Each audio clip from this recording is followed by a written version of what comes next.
Yeah, you can anywhere on campus. So who is my timekeeper? I am your timekeeper. Okay, you have to be very mean to me, because I will cheerfully go on. Trust me. But what I need to know is, listen, I have a 5-minute sign and a 2-minute sign. So. You probably need to give me a you wanna know 10-minute 10? sign too, yeah. So I will hold the And- 5-minute up at 10. Okay. Let you know you have 10 minutes. Okay, terrific. Okay. So.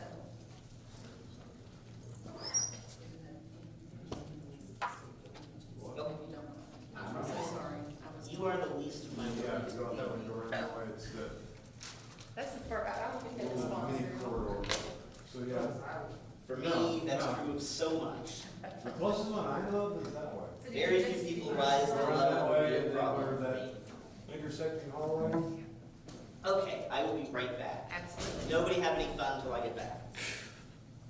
Promise.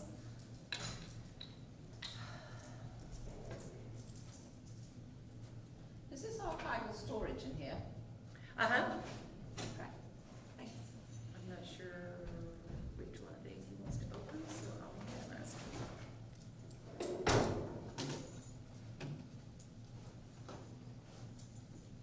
Melinda, did you get some lunch? Not yet.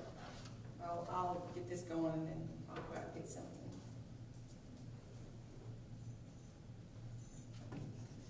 Did everybody else in here grab and get some lunch? Find something finally that showed up? I cooked me some spaghetti, and I really want that spaghetti that you paid. I'm sorry, it's turkey. It was like I made it with turkey, and it is so amazing. Gosh, But- that sounds really The good. temptation was really close. I was like, I could eat this, I could eat spaghetti for dinner. I was like, nope, I gotta have the spaghetti for lunch. Yeah.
signatures? Okay, we'll make sure we have that. I think that ought to cover it.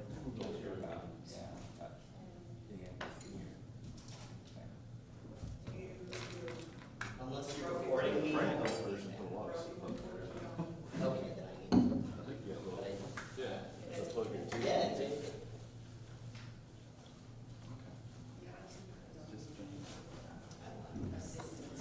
Assistance, that's a good word. We're going. Stopped over and went to the Dell presentation. I was gonna look into their, Last night. look inside their mini form factor, just to see like the memory and everything laid out, and see if it's easy for us to get to.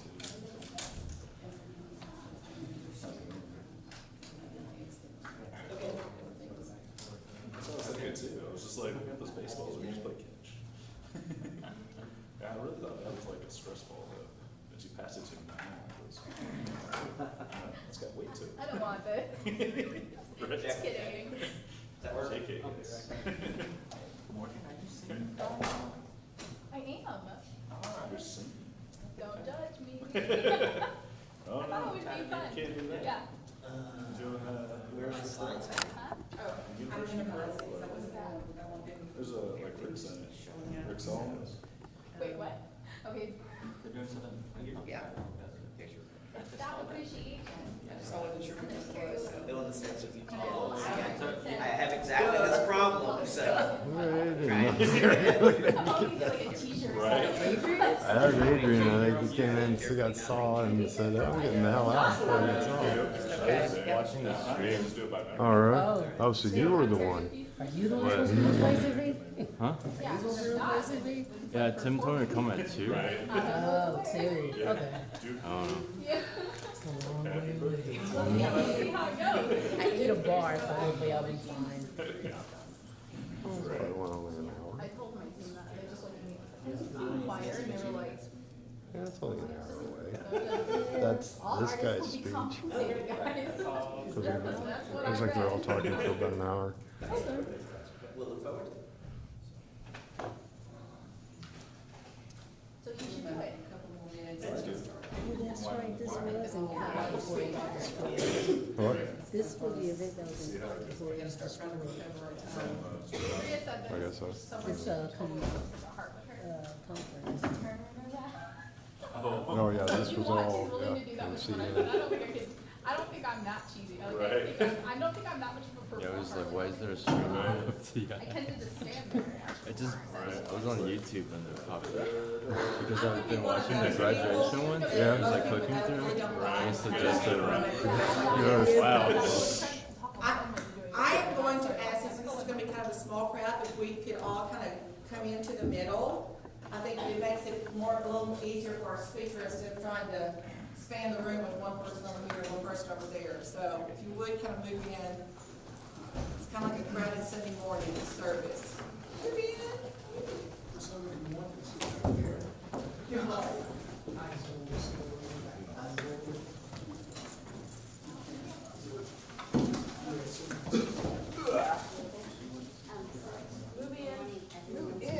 Thank you all very much. You can sign up.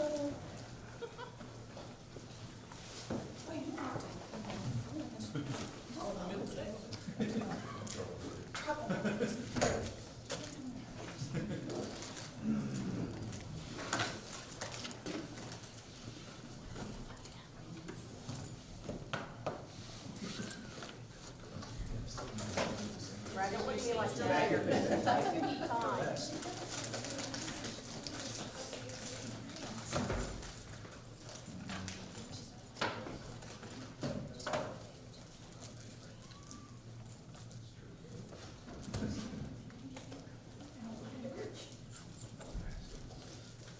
Sit close, sit close. Everyone but you. All cool. Sorry. Even just in the center section. She's special.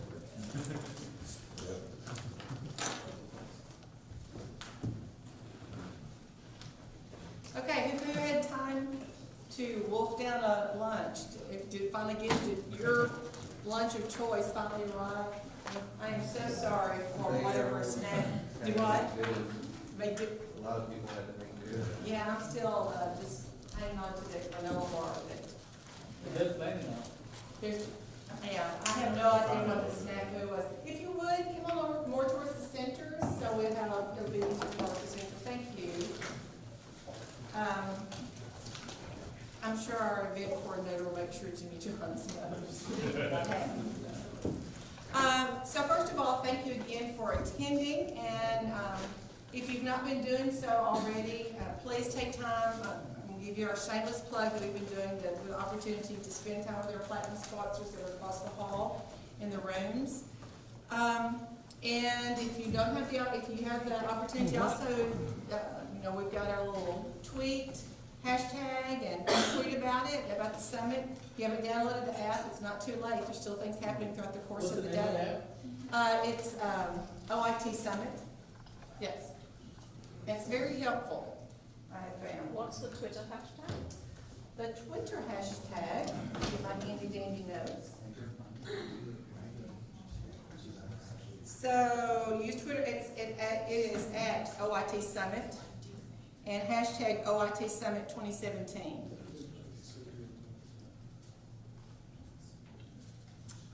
Okay, so, and also a little friendly reminder, if you have not done so already, please silence your cell phones for the course of the presentation.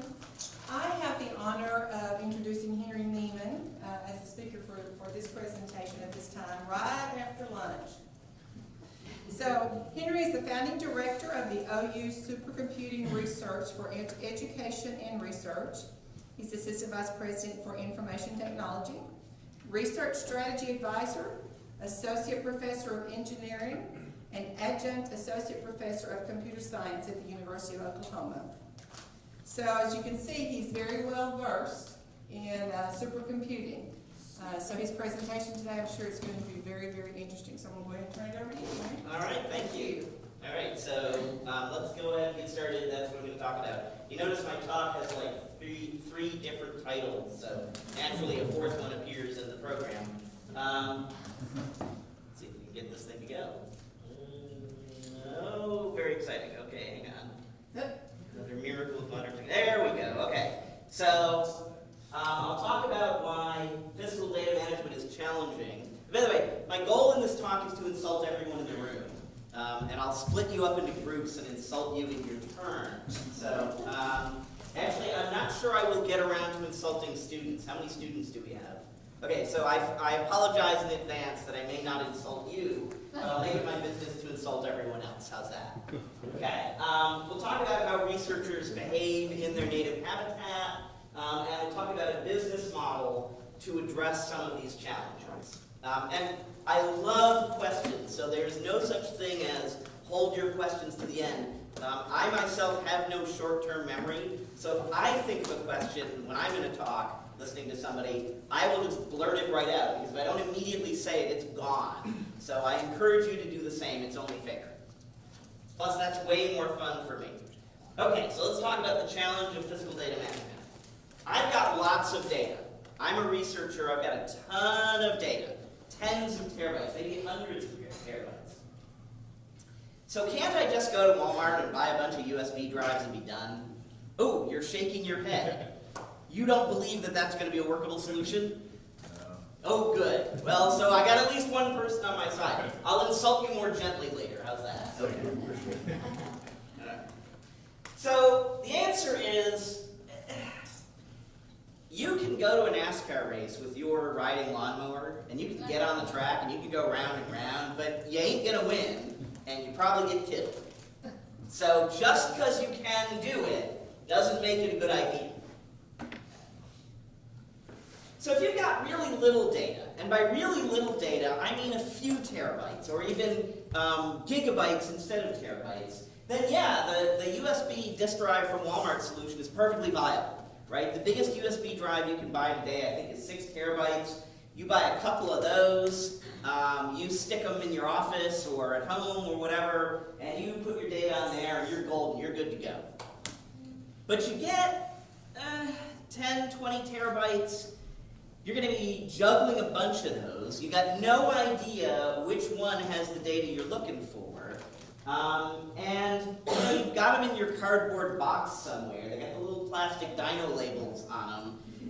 And now you got this little problem where you don't even know whether they work anymore. And you live in dread of plugging them into your laptop and hearing this beautiful noise, chunka, chunka, chunka. How many of you have had that experience? Yes, and what did that make you think? I just had a very, very sinking feeling. Yes, a sinking feeling. That's a very good way to put it. Okay? But it is super cheap, right? So this is from last month, because I gave this talk about a month ago at another institution.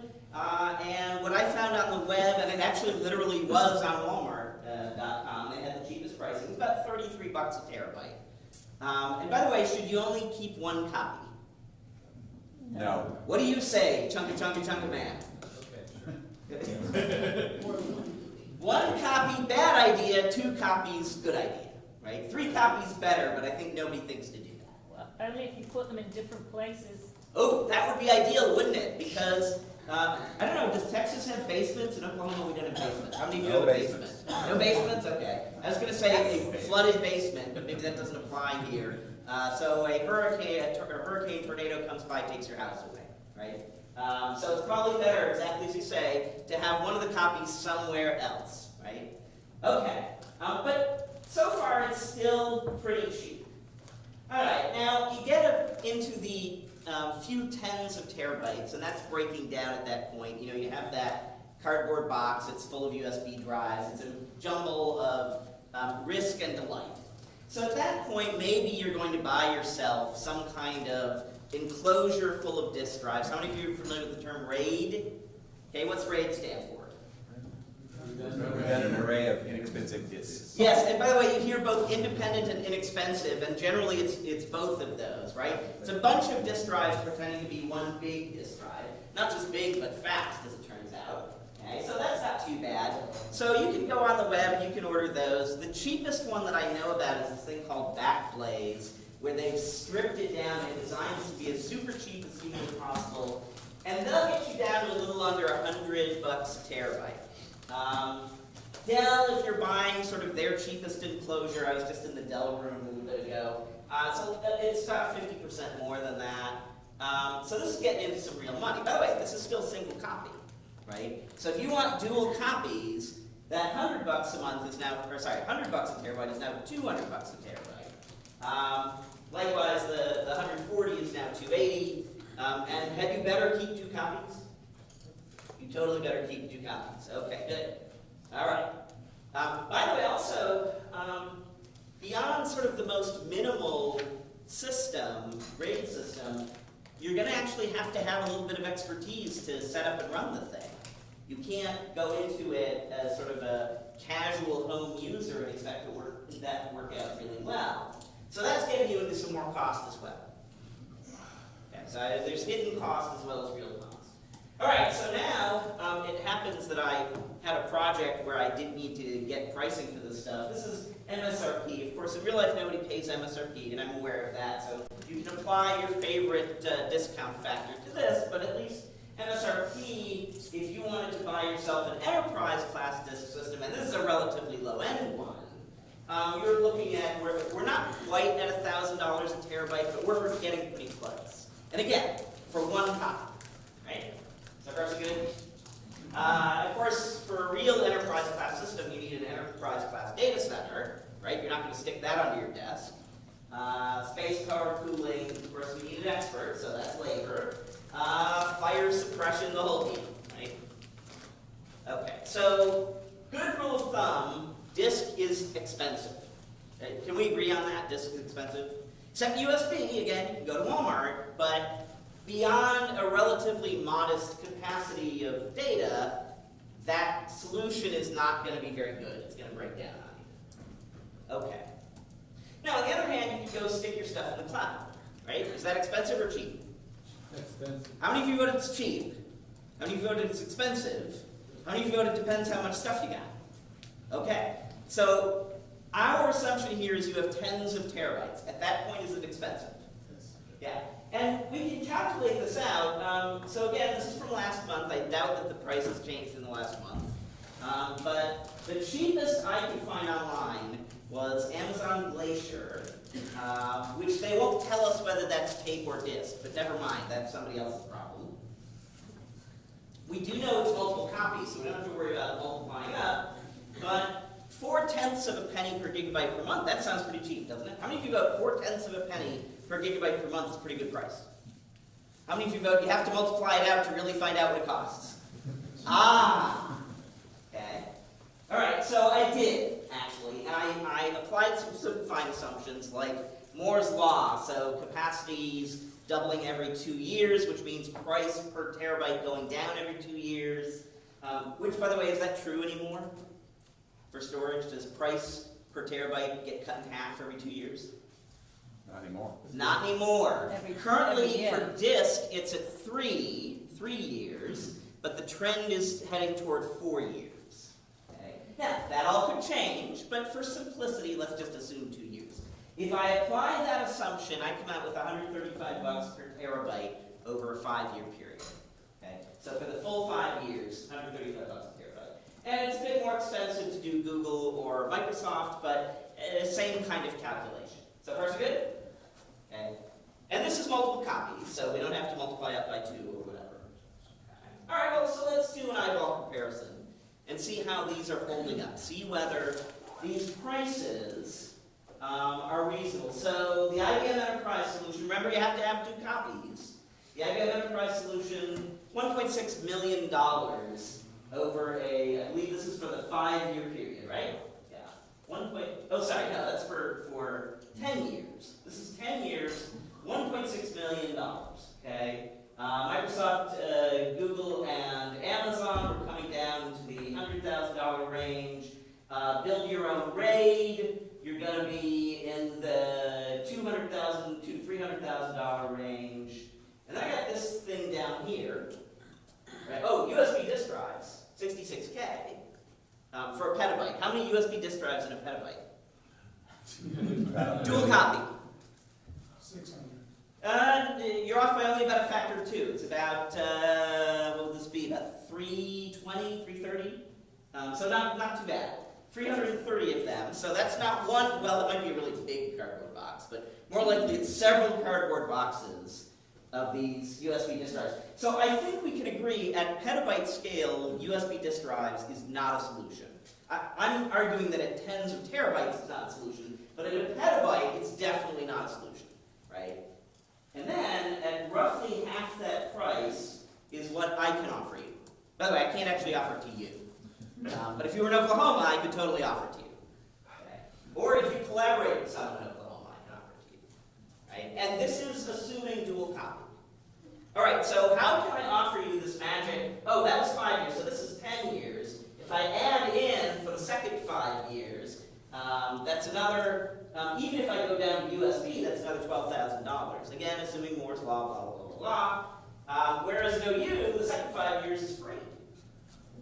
How'd that happen? Okay. Why is it cheaper during the second 5 years? Oh, because we're assuming Moore's Law. We're assuming the price gets cut in half every 2 years, which effectively means we're assuming that every 12 months, every year, it's getting cut by 1 over square root of 2. Okay. So it goes down pretty fast, right? So my back of the envelope on that basis was after 10 years, the purchase price to replace that capacity would be between 1 and 10% of what you originally paid because of Moore's Law. Now, that's a simplifying assumption. In real life, we already know that's falling apart. But for simplifying purposes. Okay. So isn't Moore's Law going to save you? Well, we already talked about this, right? So Moore's Law used to be the price per unit, so price per terabyte, for example, would come down by a factor 2 every 2 years. Well, that's not true anymore. Now it's 3, heading to 4 years. And in fact, they say, and I've seen some sort of charts that seem to agree with this, they say probably in the next 5 years, the price per terabyte of hard disk and the price per terabyte of solid state will roughly coincide. They'll be roughly the same. I'm not sure I believe it's 5 years, but it's coming. Okay. And in fact, a friend, a colleague of mine who I had lunch with just last week, he's in this trade, and he says there aren't a lot of great solutions beyond what they already know how to do. So they're struggling to figure out what comes next. All right, so disk drive improvements are slowing down, but the worst part is the data is accumulating faster than Moore's Law. So even if we had Moore's Law running at full tilt, with the price coming down by a factor of 2 every 2 years, even if that were true, it's still not good enough, because we're collecting the data faster than Moore's Law. Okay? Anybody in the next generation sequencing business? Or have customers in the next generation sequencing business? Okay. So how fast does next generation sequencing improve? Anybody know? It's a factor of 10 every 16 months. So basically, as soon as you get the machine installed, it's already obsolete. Now, there is one medium that is improving. It's still worse than Moore's Law, but at least it's faster than where disk is today. There's one medium that's doing that, and it's everybody's favorite storage medium. And what is it? Tape. Tape. How many of you adore tape? How many of you believe that tape sucks? Okay, be honest. Okay, how many of you would never go anywhere near tape unless you were forced to? Be honest. Okay. Well, you haven't mentioned cloud. Oh, I did, actually. I'm glad you brought it up. I did. I even had some comparisons. Cloud is absolutely fantastically wonderful. Here's the first 5 years. The cheapest one is Amazon. First 5 years, $135,000 per petabyte. Yes? I know you said it's wonderful, but it's only wonderful for all the walled gardens that it's presenting. Well, I'm not going to get drawn into that debate. I'm only talking about the price per terabyte of putting it in the cloud. Okay. So the cheapest I know about, price per petabyte for putting it in the cloud, is about $135,000. That's under the simplifying assumptions that, as we now know, are not necessarily justifiable. Okay. So, now before we go on and discuss the joy of tape, how many of you have had the indisputable joy of tape? Okay. How many of you dispute that there is a joy associated with tape? Yes, many people dispute that. Including me, by the way. I would not like tape, except for one incredible quality that tape has. Anybody know what that is? You can write as many times as you can. No, but I can do that with disk, too. Why do I love tape, even though I hate it? Because you can splice them together. Nobody wants to do that, though. I heard it over here. Cheap. It's cheap. That's where I'm headed with this. And, by the way, let me ask you a question. Do researchers want to spend money on IT? No. Why not? They do, they just want someone else to do it. Oh, sure. I mean, do they want to spend their own money? Or would they cheerfully spend somebody else's? They want to spend it on their project. Do what? They want to spend the money on their project. They want to spend their money on their project. Okay? So, what do faculty, what is their incentive? Faculty at research institutions, what is their incentive structure? What are they incentivized to do, faculty member at a research institution? Publish. Publish papers, Bring funding. bring in grant money, and graduate students. Yes? Grant money today, the Uh-huh. very large grants, right? Uh-huh. You've got to be able to manage big data. Oh, Because if we're you not don't- disputing that. That's why I'm giving the talk. Well, But that doesn't mean that they're willing to spend money on it. no, but that's because it's not been part of their mentality before, so that's the problem. It's And- not because they should be in there, because they need it in their budget. Right, and I'm arguing that the reason it's not part of the mentality is because it's not part of the reward structure. So faculty are rewarded for publishing papers, bringing in grant money, and graduating students. Anything they spend money on that's different from those three things, they're effectively going to be punished for in the sense of not getting the rewards they would have got if they spent the money on those three things. So if I say to you, okay, so I want you to pool together all your grant money and I want you to give me 20% and I'm going to provide you with really good storage. Are you in? You're talking about my department would kill me. Yes. And, depending on where you are in your career, you're not going to get tenure, or you're not going to get promoted to full professor, or you're not going to get a named chair. No. Oh, okay. Question. Question. What happens when you lose your data and you get to publish nothing? Having experience. So you're arguing for being logical, which, for the record, I am in favor of. No, I'm only arguing that once burned, forevermore. Oh, yes. How many of you regularly back up your laptop? Okay, of those who regularly back up your laptop, how many of you have never suffered the loss of a hard drive? Okay, see, one person, right? Regularly back up the laptop, but have never actually been punished for not doing it, right? So what you say is exactly correct. So let me spend a moment insulting the faculty, the researchers, and then I'll come back to insulting all the IT people. Okay. So let me give you a quick outline. We're going to talk about territoriality, affordability, and data management strategies, and then ask the question, well, why would that be? And I sort of have already answered it. So the number one thing that I noticed very early on when I got into the research facilitation business, the use of computing to facilitate science and engineering research, one of the first things I noticed is, why should I trust you with my stuff? Right? And this is not people being silly. This is based on a real problem, which is historically, researchers and more generally faculty have perceived their central administrations as a barrier to success, not as an enabler, a facilitator of success. And not necessarily without reason, in fact, often with very good reason. I have a colleague who had a very, very valuable project, and the dean essentially destroyed the project by sucking all of the resources out of it. So you can understand why people would be wary and say, I'm not going to put my stuff in a central place, I'm going to hold on to it, I'm going to hug my toys, because if I give it to you, central IT, if I give it to you, university administration, you're just going to ruin it. Or, at best, you won't make my needs a priority. Okay? So, this is a perfectly reasonable position to take. Okay? Affordability, this goes back to what we were saying before, right?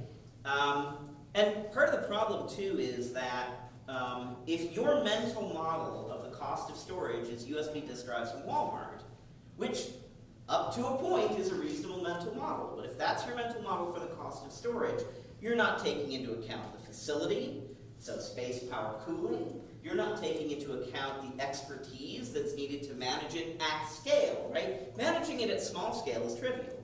Managing it at large scale is not. It's quite difficult. And requires a significant amount of expertise. You're not going to take into account maintenance costs on that system.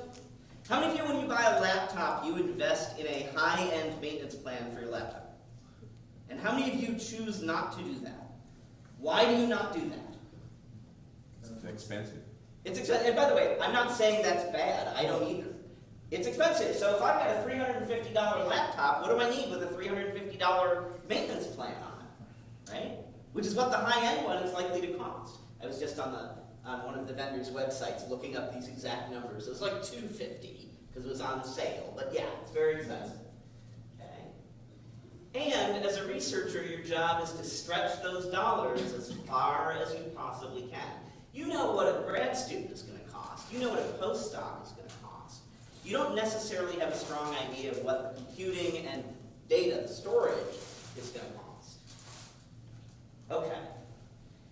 So, the most popular, historically, the most popular research data management plan is it's on my grad student's PC, under their desk, and when they graduate, in theory, the data will still be there, but I don't know where it is. I don't know how to read it. I don't know how it's organized, if indeed it is organized. So even though in principle it's still there, in practice is it there? Do I have access to it in any meaningful sense? Shake your head louder with your mouth. No.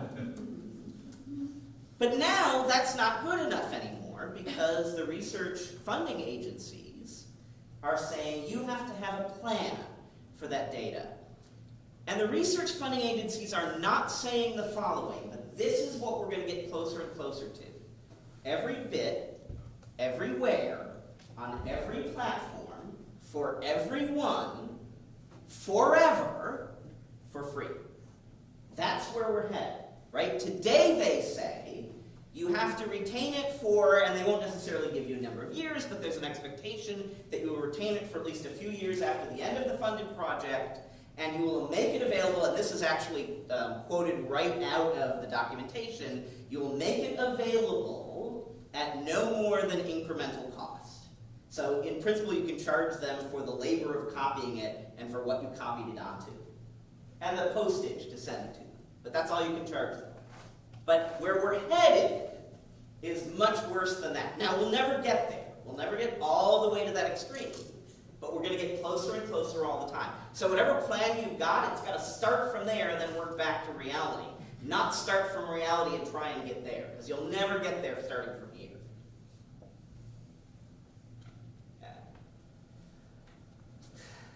Okay.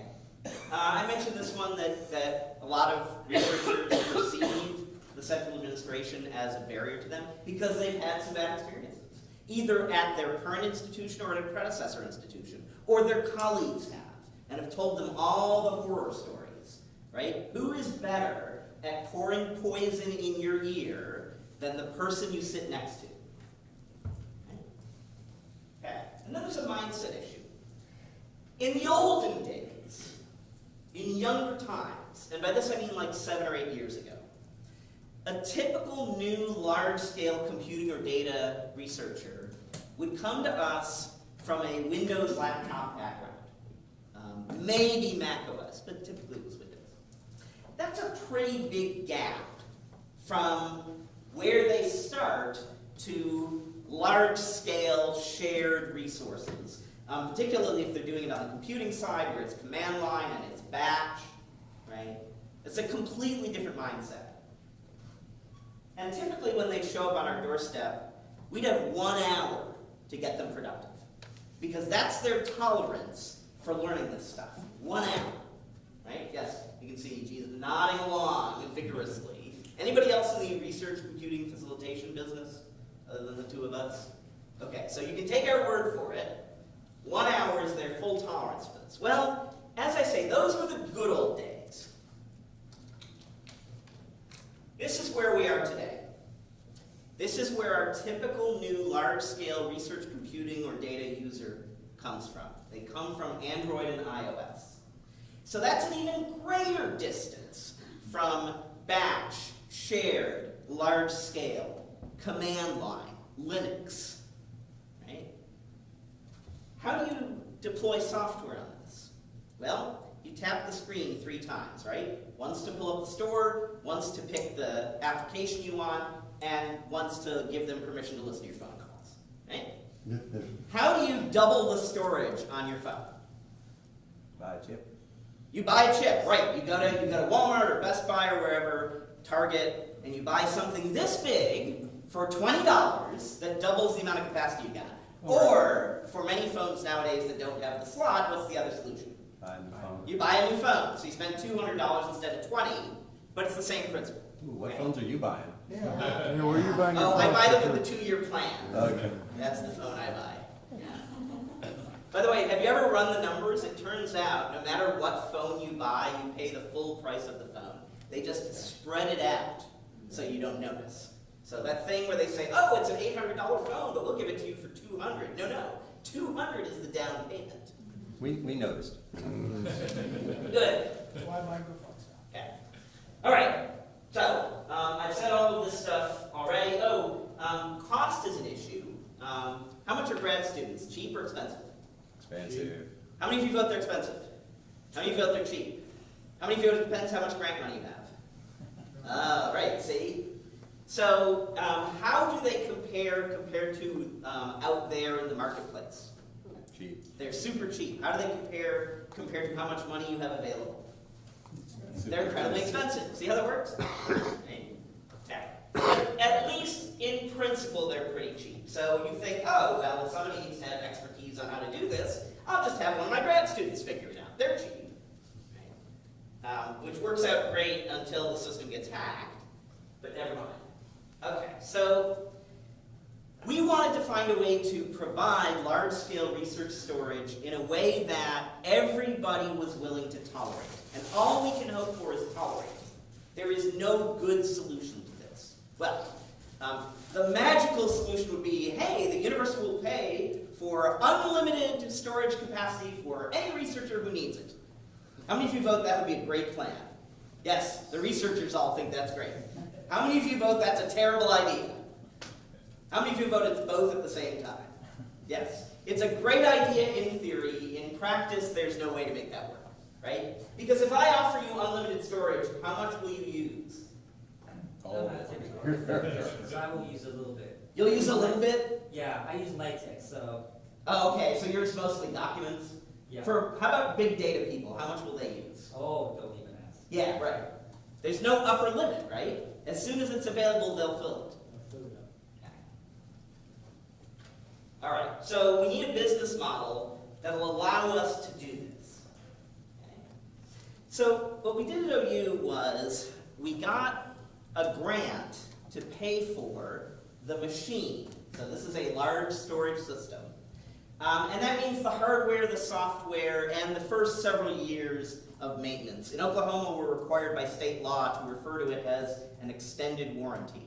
We cannot buy multi-year maintenance contracts, but we can buy extended warranties. So we got an extended warranty. Then the institution picks up the maintenance after the extended warranty expired, as well as providing space, power, and cooling, but also labor. So we hired a person to be responsible for this. Okay.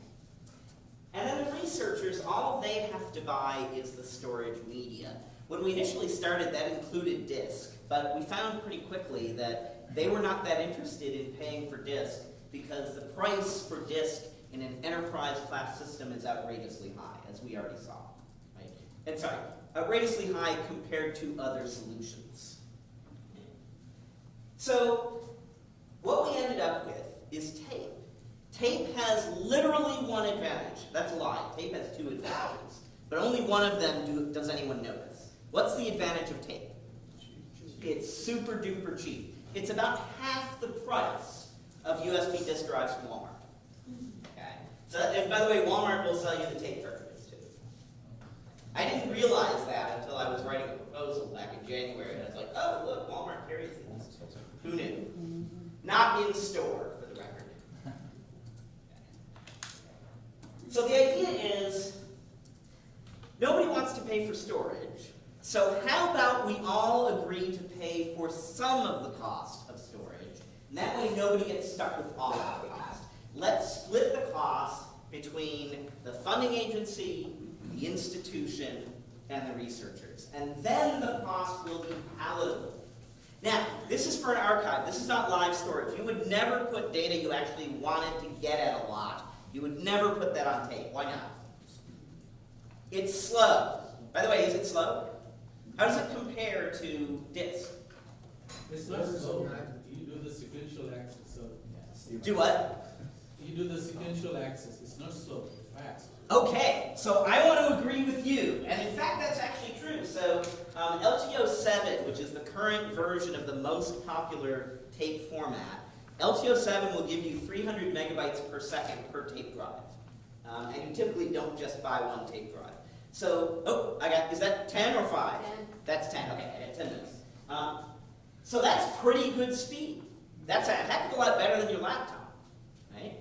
But there's a problem. Are you about to allude to the problem? Probably the data are once in the middle of the tape. Aha! And it's worse than that. I'm glad you said that. But that's only half the problem. Because the other half of the problem is the tape is not on the tape drive. Because I've got an ocean of tape cartridges to have my petabytes upon petabytes, right? LTO7 is 6 terabytes per cartridge. I need a lot. That's 167 cartridges for my first copy of my first petabyte. Right? So there's actually typically a lag. We found the lag was about 1 minute from the time you request the file, not until you get the file, but until it starts being read off the tape. So what happens is it ejects the previous tape cartridge out of the tape drive, and then the robot comes and picks up the tape cartridge, and it goes and puts it in the little plastic holder, and then it goes and looks for the other one, the one that has your file on it, and then it picks it up and takes it over to the tape drive, and then you gotta rewind it or fast forward it to get it in the right place, and then finally it's ready to start reading at 300 megabytes per second.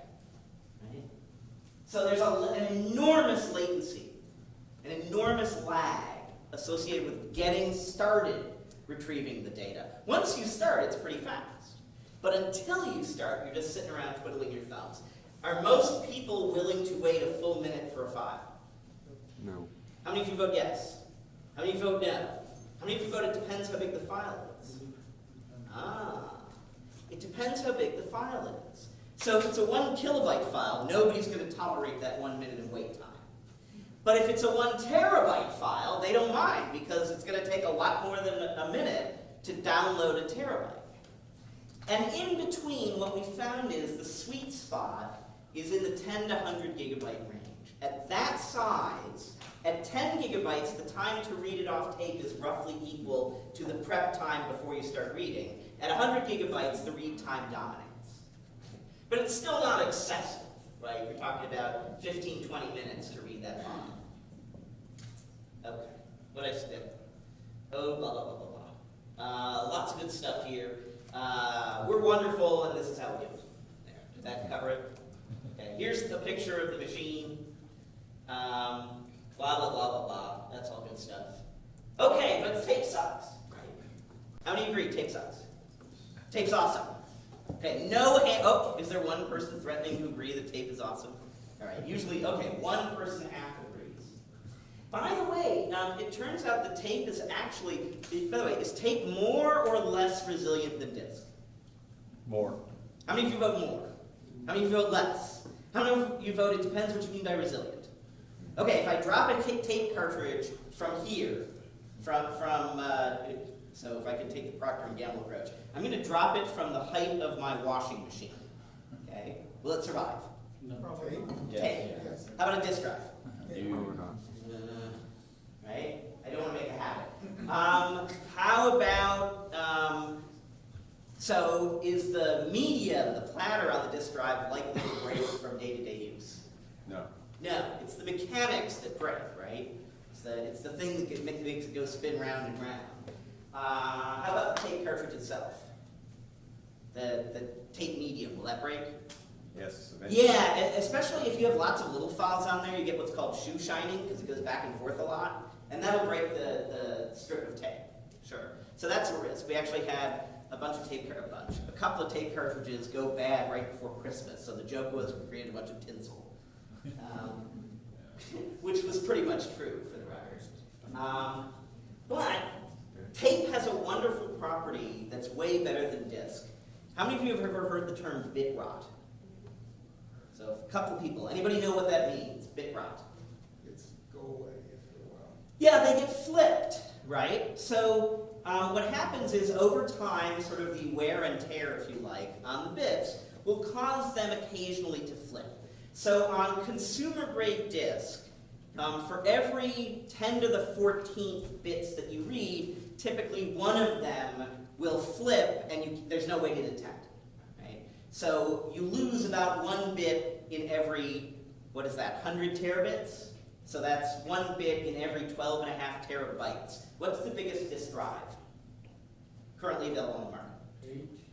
10. Okay. So that means roughly 1 trip through that disk drive is going to cause a bit to flip. Okay? Or at least that's what it'll take to get to the point of bit flips. Now, if you get enterprise grade, right, SAS drives, you're going to get to 10 to the 15th. So that's 1 in every 1,000 bits read is going to give you a flipped bit. Tape is 10 to the 17th. So 100 times better than enterprise disk, 1,000 times better than consumer disk. So basically, you have to live a really long time before you flip a bit on tape. Now, that's not including that you run by the tape cartridges with big magnets. That's a separate issue. Try not to do that. Okay. Now, this raises an important issue too. Here's the rule of thumb. Fast things are expensive. Therefore, can you afford much of them? Negative. No. Slow things are cheap, so can you afford much of them? Yeah. Okay. So the rule is, if something is fast, you can't have it very big, so it's small. If something is cheap, then it can be big. Does anybody know why that would be? So you put the smaller stuff at the front? Do what? Put the smaller files at the front? Well, yes, but my question is, why is it that fast things are expensive and slow things are cheap? Anybody know? Because you always start off slow and then you spend money to make it faster. To figure out how to make it faster. That's true, although it's not the reason that actually makes this work. Anybody else know? Okay. So when I figured this out, which was relatively recently, I was, on the one hand, ashamed that it took me so long to figure it out. On the other hand, it restored my faith in humanity. How many of you believe me that when I figured out why this is true, it restored my faith in humanity? 2 minutes. Okay. It restored my faith in humanity. I promise this is actually true. So, the reason that fast things are expensive and slow things are cheap, I'm going to explain to you using what mathematicians call proof by contradiction. So I'm going to offer you a slow, expensive storage technology. I'm going to make up a name for this technology. I'll call it floppy. Okay? So, how much are you going to buy? It's slow and expensive. Shake your head louder with your mouth. None whatsoever. How many of you buy floppies with any regularity? How many of you buy floppies ever? Like in the last 5 years, you bought a floppy. How many of you own a floppy drive? Really? Backward compatibility. Yeah, backward compatibility. How often do you use it? I haven't used it. You haven't used it yet. It was only $6, so what the heck, right? Which, by the way, is actually what a floppy drive costs. Or a zip drive. Yeah, zip is same principle, right? So why don't you buy floppies? You would have to have too many of them to be useful. You'd have to have lots of them to be useful. But even before you get to where you're going to put them, what's the first question? They cost a lot, right? How big is a floppy? 1.44 meg, and how much does a floppy cost these days? And yes, you can still buy them. $10 for 10? They're somewhere between 50 cents and $1 each. For approximately no capacity at all. How much is a USB drive? Anybody know what a, let's see, what's the biggest they have now? We gotta go one size down from the biggest. So how much is a 256 gig USB thumb drive? On sale at Fry's, $60. There you go. So that's oceans cheaper, many, many orders of magnitude cheaper per unit of storage. You're not dumb enough to be fooled into buying floppy disks. That's what restored my faith in humanity. I thought we were all a bunch of morons, just kind of, feeling our way in the dark, bumping into each other, and when we ever did anything good, it was purely random luck. No, it turns out we're smart, and we're not dumb enough to do dumb things. Isn't that great? Aren't you proud of humanity? How many of you are proud of humanity now that you've worked this out? So, fast things are expensive because if there was something that was fast and cheap, it would put all the other stuff out of business. It's always comparative. It's always relative. Okay. So, longevity, here's the great thing. Unlike disk, when you buy a disk system, the disk drives that you buy are not trivially portable to another disk system. This is especially true. Oh, we're out of time. All right, I love you all. That was great. Come on, no way. No. I mean, we do. We have to get set up for the other speaker. But man, if y'all haven't, while If he you have questions, I'm happy to yeah, answer while he is questions. setting up, continue to talk with him, and we'll just change out speakers while y'all continue to talk while people come in and out. That'll work. There you go. Ask your questions. Rajiv will come up and start setting up. Just to the conclusion. It's a quick conclusion. Meet about the enterprise, where it gets, consumer, where it gets. The storage company told me, don't believe in disk to disk. I've heard that too, and I've even seen some data that tends to support that. The difficulty, I think, is that most enterprise class systems vendors will not certify the consumer grade disc drives.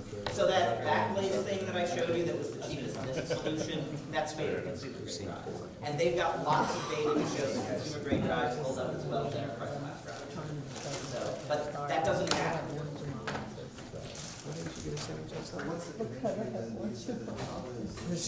I'm very principled. So people buy tape cartridges and we give them we give them a place to put the tape cartridges. And we don't charge them for that. They just buy the tape cartridges, stick them in our machine, and we take care of them for free. It's not good tomorrow. My spaghetti's great the next day. Spaghetti's always It looks just like the tree we get from the disc system except for the 1 minute lag. Get your sandwich. Per file. There's a latency of 1 minute before it starts reading the file off the tape. So they have to store big files, not should little be files. one in this building. Charging stations. Yep. For my tablet? Yeah, they have them in JSON. They have multiple like boards with different. So I closed it all out. 41415. And whoever's next needs this. Quite possibly. That was cool. I'm not reserved for it at all, but so we learned some new stuff, had people, fun stuff. It's all part of the fun. I work with JTG a lot. Not as a project manager, not in their realm of next. She knows what they are saying. Yep, yep. It's one of those interesting topics. I've heard it in a really long time. It's like, okay, blah, blah, blah, nobody's interested in this, but you may get interested. Well, thanks. But except I'm interested because I have a problem where I've got a storage device. I just bought 200 terabyte raw new disks I have for vision because it's getting bigger faster than I can. Exactly. It's like, okay, I got them. And you have convinced me, because I was no huge to it, you know. So the way to think about it is the idea of the working set. So the stuff you're currently working on, that should live on disk. And the stuff that you've worked on and maybe we'll come back to at some point later, that should live on tape. See, my real dilemma is that I got 25, 30 terabytes. 25. Hey, I've got the projector muted, just so you know. Okay. 25, 50 of those terabyte, nobody accesses. The reason I know nobody accesses is because I create the shares and there's no shares to that. So, but I can't get rid of it because I know that as soon as I blow it away, somebody's going to come and say, I need that from 5 years ago. Right. So now I have to come up with a way to get it off of my nice fast expensive disk. The downside with tape is you can't do it on a working basis. You have to do it on an institution basis because the fixed costs are quite large. Right, so we're paying, the machine itself costs about $800,000. That was the grant we had. And then we're paying, call it mid 5 figures per year on maintenance and a portion of it. Yeah.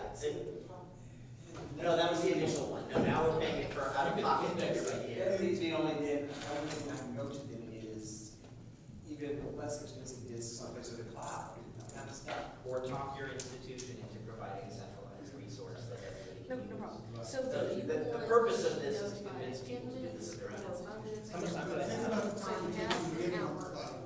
My 1 terabyte laptop. My 1 terabyte laptop. I think it's well, in fact, Amazon Azure has a very happy 40 minutes solution for that, but I just people send them to us at this point. Nice. It's pleasure to meet you, sir. Likewise. They also have, Can I use this microphone instead? Yeah. And everything is global.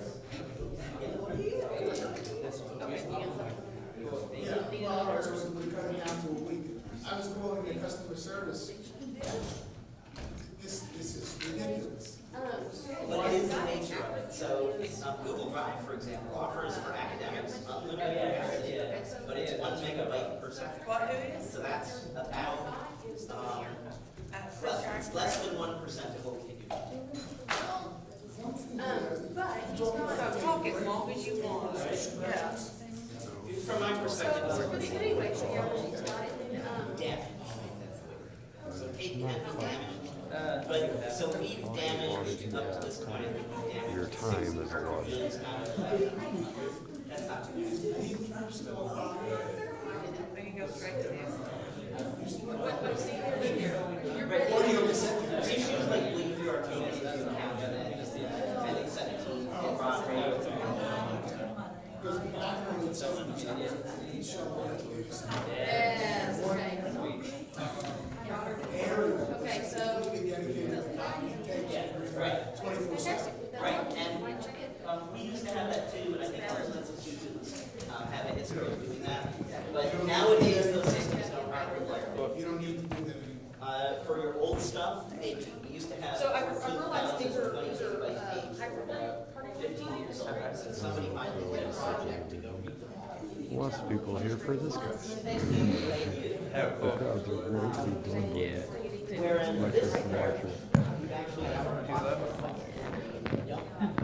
Like, had quite a few for the morning, even less for the next one, even less for this one. Do your, To the point where we get down to void over these people. I'm going to be I think it works great. Oh.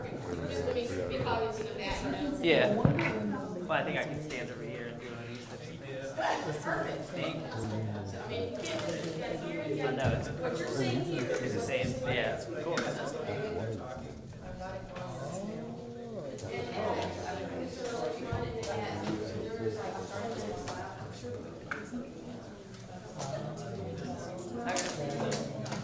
Need more time? I can definitely talk.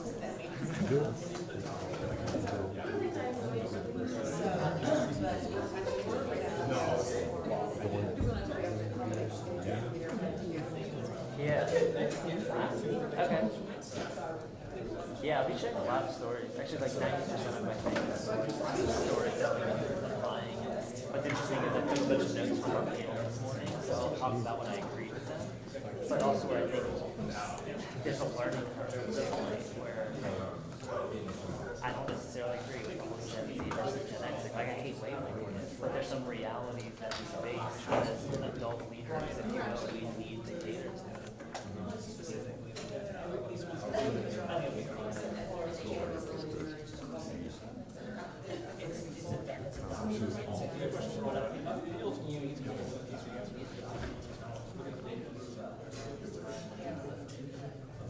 So, let's see what was. He doesn't know anything. Because you haven't come up with the technology.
Okay, I'm gonna be that person,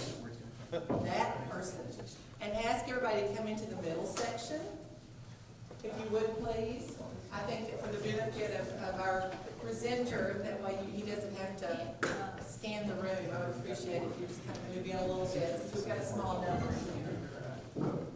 And thank you for tolerating me.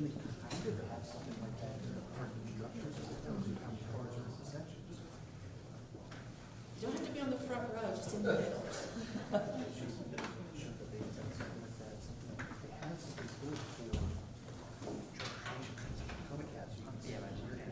Now you're fine.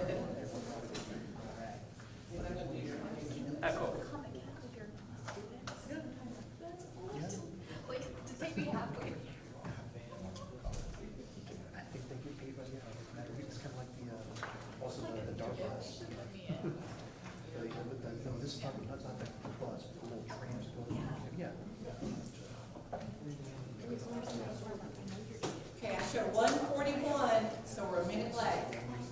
This whole lunch schedule kind of threw everybody out of whack, so thank you all for your patience during whatever happened there. So we're moving into the afternoon sessions and getting ready to finish up. As a reminder again, for the session, please make sure that your cell phone is silenced.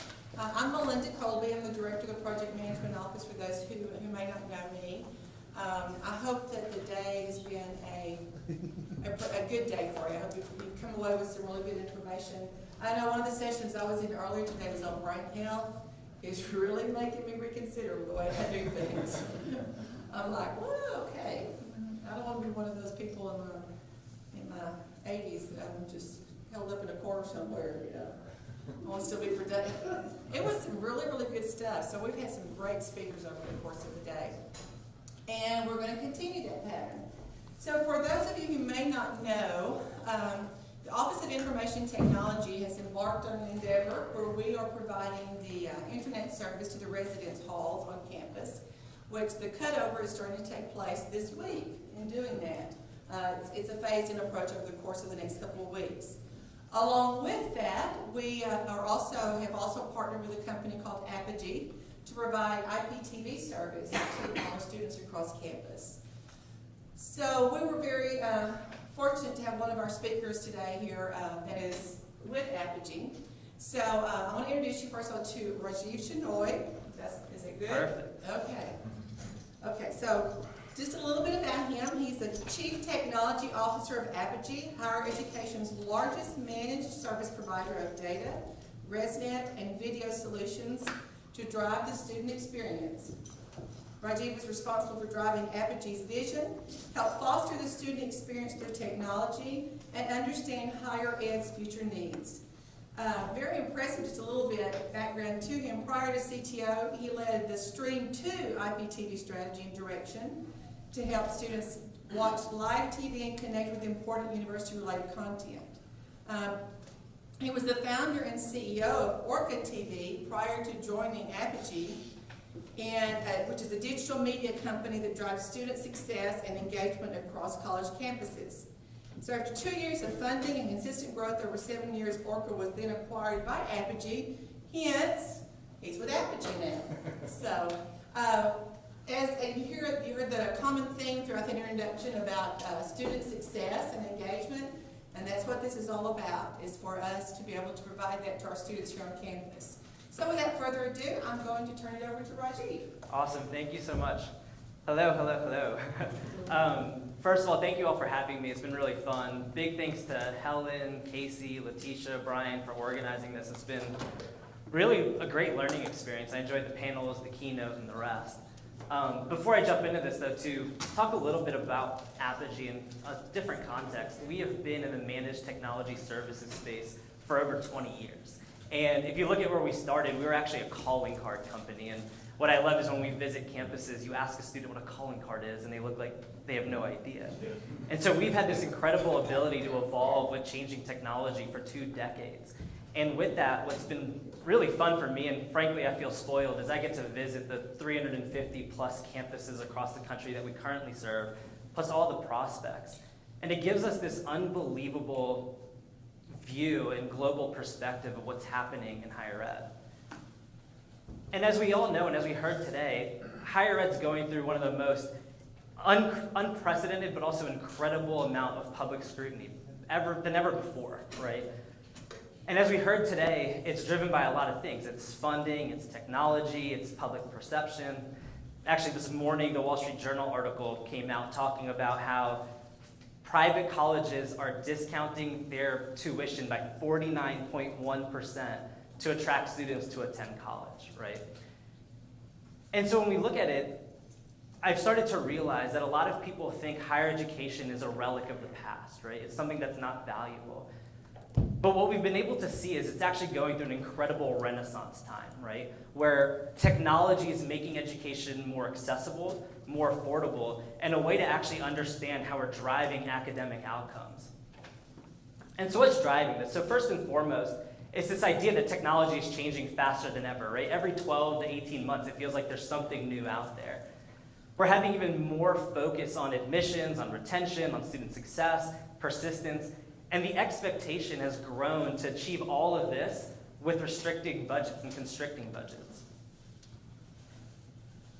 And I love animations, and what we find is that the CFO oftentimes is one of the biggest obstacles for investing in technology. And so it reminds me of a fun story. Whenever I visit schools and we have the opportunity and privilege to meet with CFOs, they usually look at us being like, dude, why am I in a room with the technology guy? Like, why am I here? And it usually starts with this expectation that it'll be a quick 15-minute conversation. And generally it lasts 2 hours because one, I love to talk and I talk a lot. But two, they start to understand that technology is becoming mission critical to achieving academic outcomes. And so a couple of months ago, I got the privilege of meeting with a CFO at a pretty large state institution, and he broke it down in an interesting analogy. He said, you know what keeps me up at night? He said, if the hamburgers I serve on the first day of your freshman year is the same hamburger I serve on the last day of your senior year, I have failed you in your student experience, right? And he said, now what's fascinating about technology is he goes, one, I don't know how to make hamburgers, nor do I know what it will taste like, but I do know I have to innovate around the hamburger. With technology, though, he goes like, I don't have 4 years to figure out what it will look like or what it will taste like. I need to evolve and adapt more regularly. A more descriptive example was I was at Penn State University meeting with the provost of the entire institution, which was awesome. And he was like, you know, the challenge that Penn State has, which I understand Penn State's very unique, but they said they have 80,000 students who visit campus every single day. And they have 100,000 students who learn completely online every single day. And he said when we did a massive multi-million-dollar survey, what they found was the majority of students who are learning in person want more of an online experience, and the vast majority of online students want more of an in-person experience. So he was like, my responsibility as provost is to figure out a way to push those two things to the middle. And what we're finding is that leaders and CIOs and IT professionals, CFOs, and the entire institutions, the ones who are successful are the ones who are able to embrace that change in technology and adapt to it to deliver the optimum academic experience for the modern student. And so what we see in terms of what are making campuses successful is first and foremost, like we heard earlier today, they're realizing that internet is a complex commodity. One of my favorite stories was recent. I went to a campus and I said, the internet's as important as water. And at the end of it, a student raised her hand and she was like, I don't agree. And I was like, well, why not? And she was like, I could easily go a week without showering, but there's no way I could go a day without my internet. And it brings up the next point. We've been hearing a lot about this today, but the Internet of Things and applications are actually what's driving outcomes, right? Unlike before, where it was important to make sure whether the lights turned off or if water is running, internet's the same way. It's the applications that sit on top of it that are truly going to drive the outcome.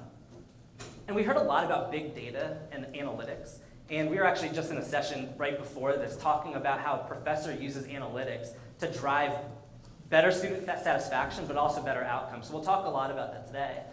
And then finally, my favorite part about the panel this morning was being innovative around funding models and understanding that funding models might be broken and to take a new look and wear a new lens in terms of how you fund innovation and technology and look at it as an investment for the long term. And so I love this. This is the obligatory IoT slide. I think every single session I have been in has something like this, where 20 years ago, we all had flip phones and it was miserable. And then fast forward 10 years and you had BlackBerries and you could email people and it was awesome. And then there's some form of a Steve Jobs reference, which is awesome and understandable. The guy changed the world. And then it's this hockey stick that says, now we have 6 billion connected devices around the world. And kind of like the keynote speaker said, you know, I'm slowly growing up. I'm considering myself somewhat an adult. And he said that you have to be reflective.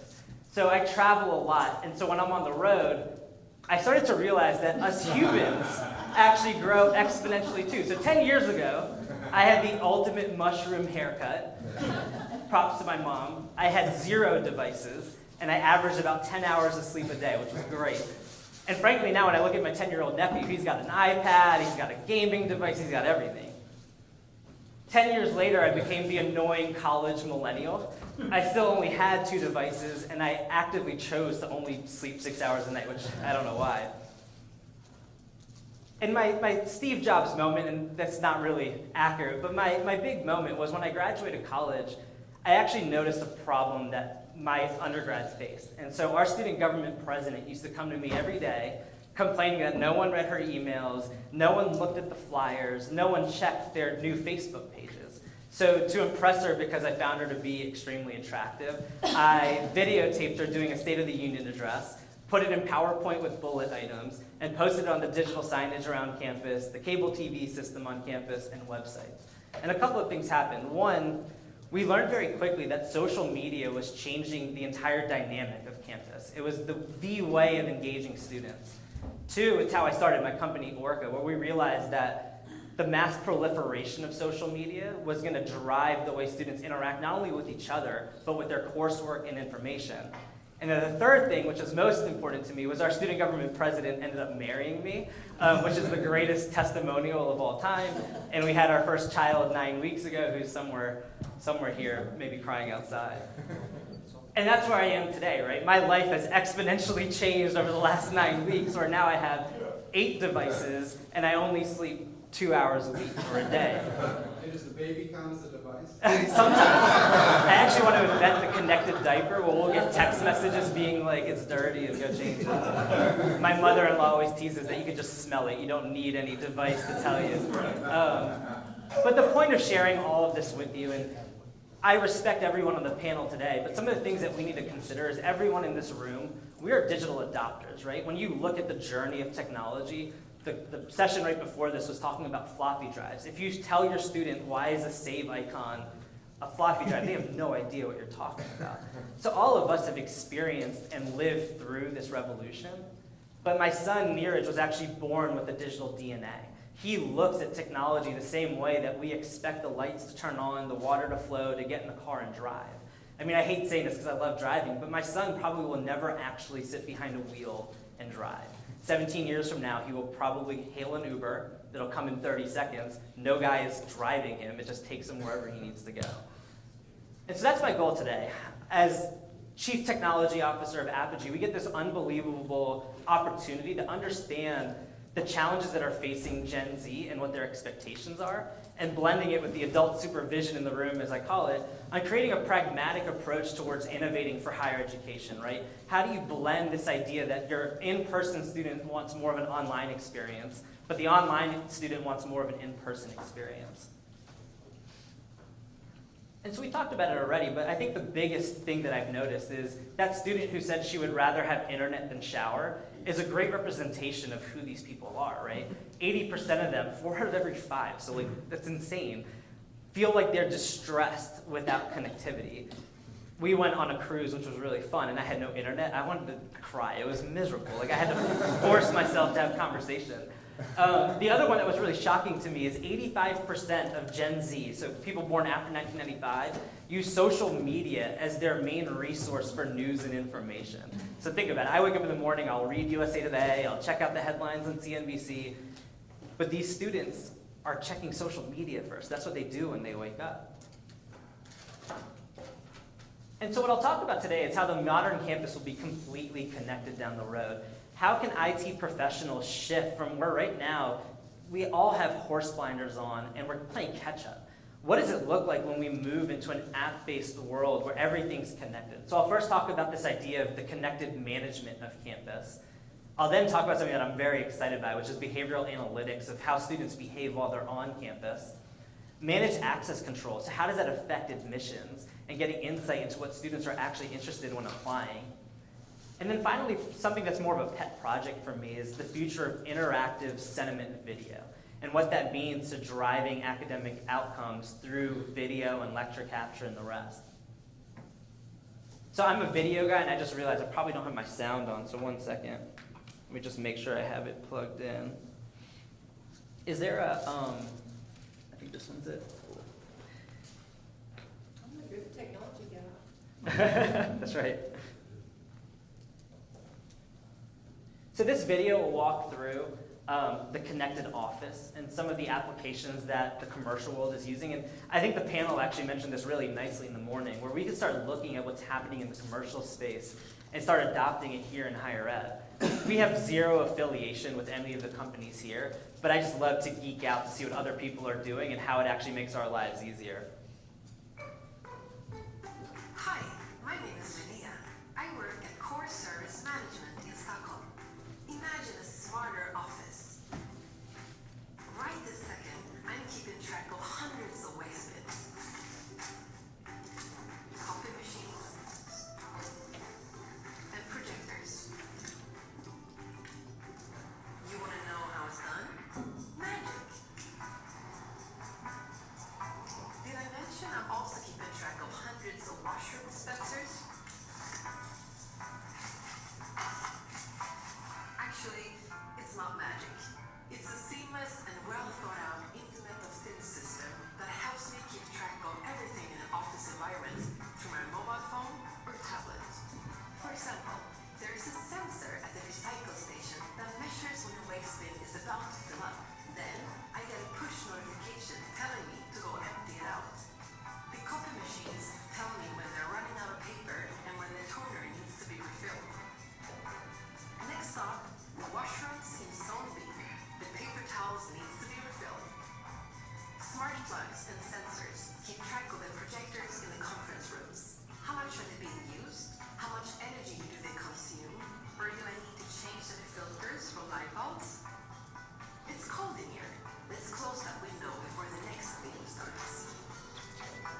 All of these sensors are connected through secure and easy to install gateways that collects and provides me with the data I need in order to enhance the customer experience, increase efficiency, and secure sustainability. Analyzing this data allows me to make smarter business decisions and to learn new things about your office. That's what I call smart. Oh look, there's my lunch date. I better get back to the reception. I've seen that so many times. Linnea and I are best friends now, but she doesn't know it yet. So the applications are pretty obvious, right? We could talk about the connected classroom, and the projector example is pretty sweet, or having the ability to dispatch janitorial services to clean only the areas that are actually dirty or have filled trash cans, like she mentioned. But what makes higher ed really unique is we have a very collaborative community, right? IoT only works if you have a system of systems, right? So it's one thing to analyze our own data within here at UTD, but imagine if you're able to analyze the entire UT system, or like-minded campuses, or like-sized campus. What you can start doing is, before you make that investment in a new building or a new lecture hall or a new space, you can start analyzing what UT Tyler is doing differently than you are, analyze their data to make better decisions. And what you'll find is that not only are you more efficient from a technology perspective, not only is IT becoming a bigger part of the conversation on campus, but you're also solving some of the bigger foundational questions around financial efficiency. And so this next video I geek out to completely, right? How does this translate into retail? So the challenge right now with retail is you still have some interesting analytics around transaction data, right? And you can translate that transaction data into traffic, right? Human behavior and traffic. But through IoT and networking, there's actually some significant impacts that you can look at in analysis. And to the panel this morning, they talked a lot about big data, and they hit the nail on the head. It's how you analyze the data that drives outcomes more than the data itself. So this startup is doing some really interesting thing in mom and pop coffee shops, and the translation to higher ed is just extremely exciting. So you're a bar restaurant owner, and you're wondering how to reach my customers, and more importantly, how to bring them back. Email marketing works, but how long are you going to live this fishbowl?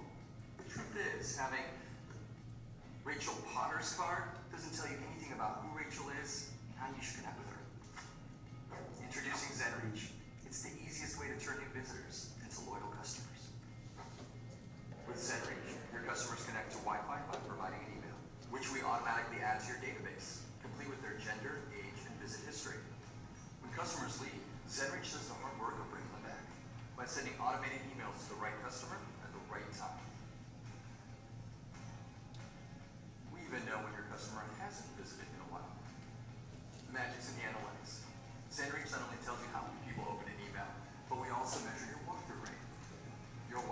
shows you how many people actually come back as a result of the email, and how much extra revenue you receive from those customers. Grow your email list, automate your marketing, and bring back more customers today. So if you take out the CRM aspect of it, which is kind of the marketing side of it, Wi-Fi can actually drive an incredible understanding of your students. So for example, I'll use a real example actually. Starbucks did a research on their Wi-Fi service, and they found through data that for some reason Starbucks near high schools had not only more repeat customers, but they had people staying in those Starbucks longer. And so what they realized by looking at their data, students were actually studying more at Starbucks than they were in their own library. And so what Starbucks did is they took this data and they started investing in learning desks and better cafes, if you will, to deliver an experience for their demographic, which was students and high school students.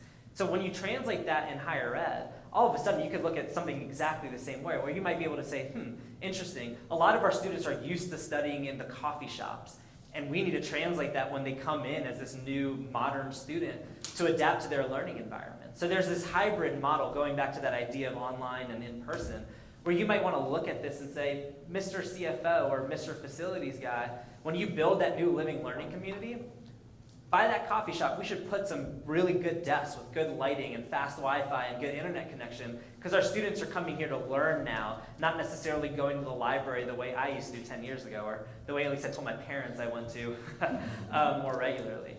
And so all of a sudden, getting this behavioral analysis will give us more understanding in terms of how people are learning. Perry Sampson earlier had a great line. He said, teachers no longer need to talk about what they're teaching you, but rather what students are learning. And so this will help you get insights, not only what they're learning, but where they're learning it on campus. And I think the other piece to this that's really fascinating is it really blends this idea of the academic and co-curricular experience on campus, right? Where on one hand, you want students to get the best academic experience, but you also want them to enjoy campus life and the student experience. So if that means being able to have classroom technology in the rec center near the coffee shop, because that's where students want to learn, it's our responsibility to understand that behavior and deliver on it to give a better academic experience. And then this last video is an interesting take on managed access and getting access to buildings on campus. This company is called Castle Systems. They're one of the largest door reading companies in the country. And their new application is pretty fascinating. And again, the way it translates to, for me, for admissions is very, very fascinating.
Welcome to tomorrow, I love it. So when you talk about convenient access, we've been talking a lot about devices and smartphones and this idea that students themselves are coming with 6 or 7 different devices.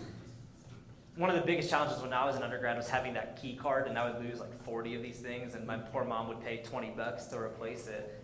But what this can allow us to do is once you're starting to use this for access control, you actually can start creating some really powerful heat maps, right? So understanding how students are walking through campus. So a great example of how to use that is you might be able to identify that this pathway or this sidewalk is the way students are actually walking from campus from 8 a.m. till 9 a.m. And so you want your food truck to be positioned there because Aramark or Sodexo or whomever is a good revenue generator for you, right? So all of a sudden you're now using technology and Wi-Fi to make better decisions around where to put your food truck.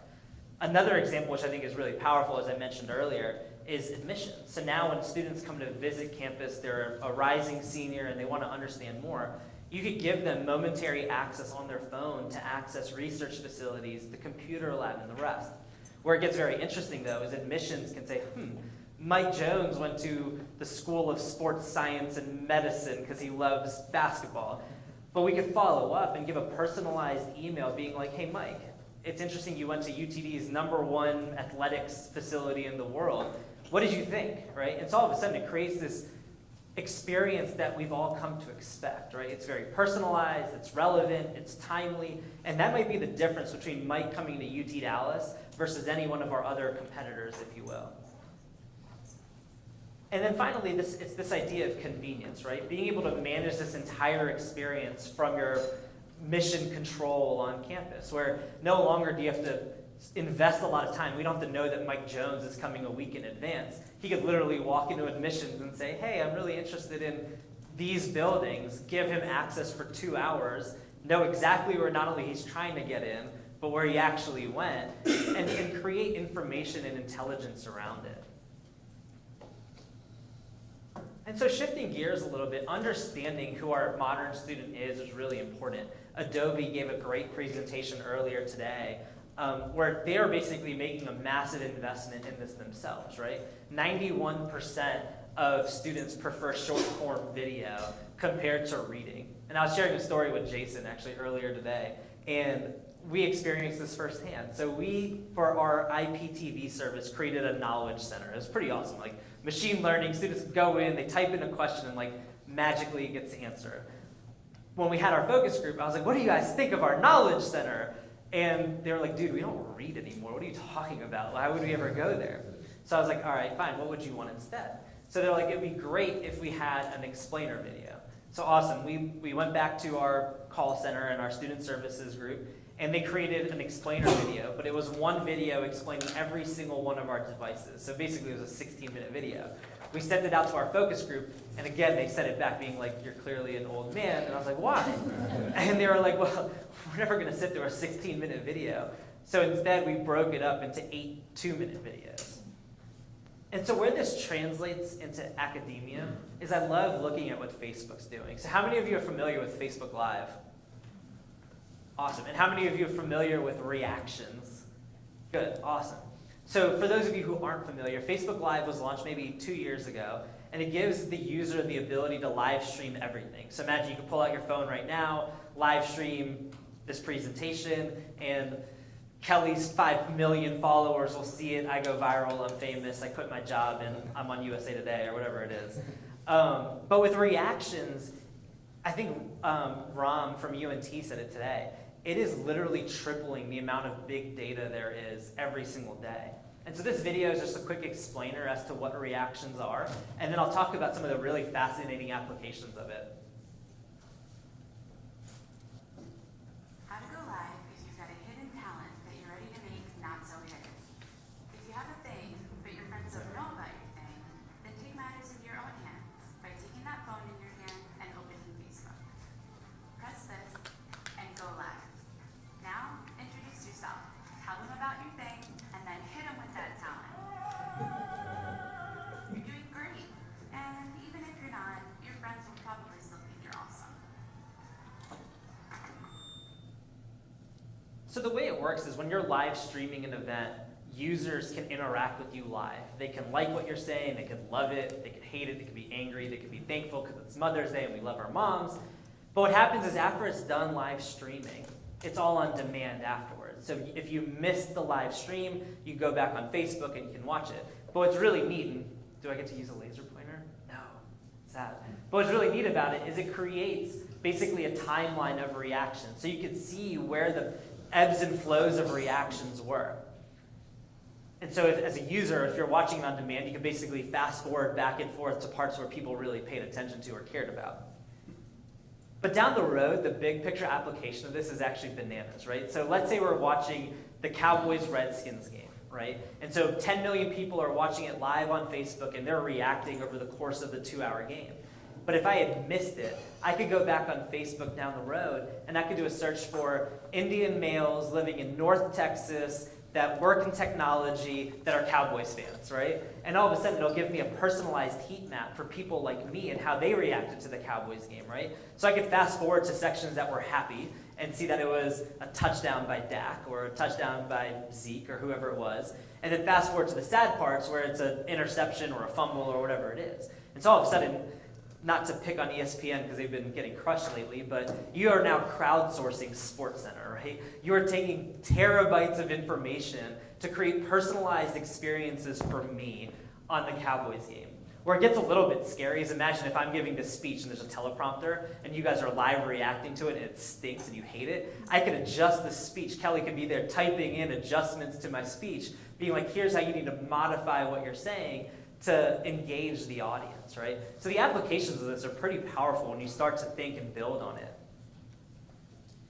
In terms of higher education, the application is very fascinating to me. So first and foremost, I love this stat. 300 million hours of video are uploaded to the internet every single year, okay? So to put that into context, in Disney's entire history, they have made about 653 full-length feature films. So on an hour basis, that's actually only about 2,100 hours of film. So the reason why we bring this up is we have seen that proliferation of user-generated content on campus. So I think UT Dallas, when we partner with them, they have 212 official university handles, social media pages, and the rest. And what I like to talk about in terms of this is broccoli and cake. So we've been hearing a lot about content and student success and initiatives. And you're probably wondering, like, why am I talking about more food? We talked about hamburgers, broccoli, cake.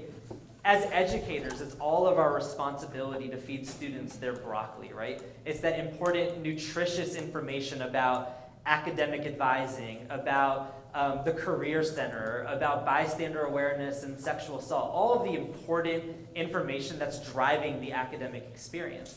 And actually, they mentioned it on the panel today that it's the student's responsibility to learn about these things. But the challenge is like broccoli, students aren't always eating it, right? My mom used to always say you can take a horse to water, but you can't make them drink. What you want to be able to do, though, is put that water everywhere. And the way we engage students is through cake.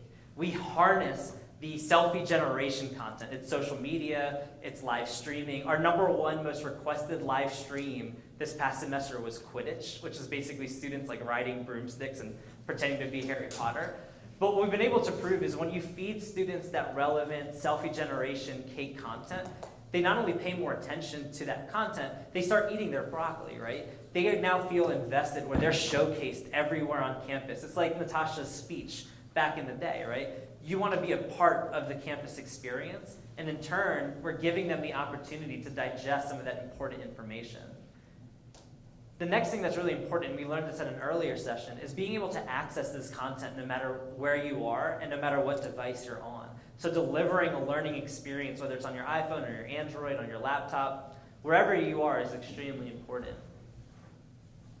And so this is where it gets really fascinating, right? So we hear a lot about lecture capture.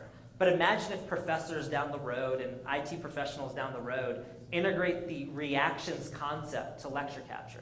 So right now, lecture capture, the majority of the data is did the student watch it? But that doesn't really tell you if they paid attention or if they got anything out of it. So down the road, you could create personalized reactions to lecture capture. So instead of it being happy and sad, thankful and angry, it could be, I understand, I don't understand, I need more help. Is there an example for this, right?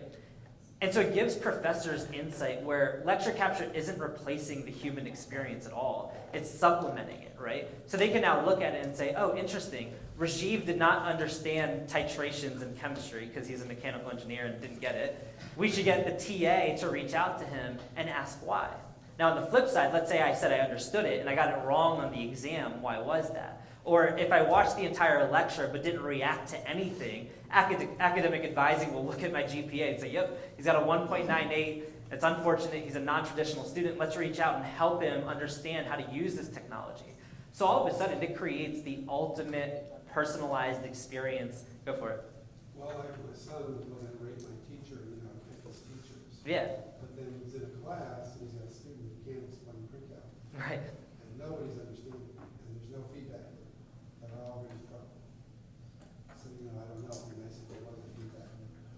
Yeah. Whether that adjunct needs a little bit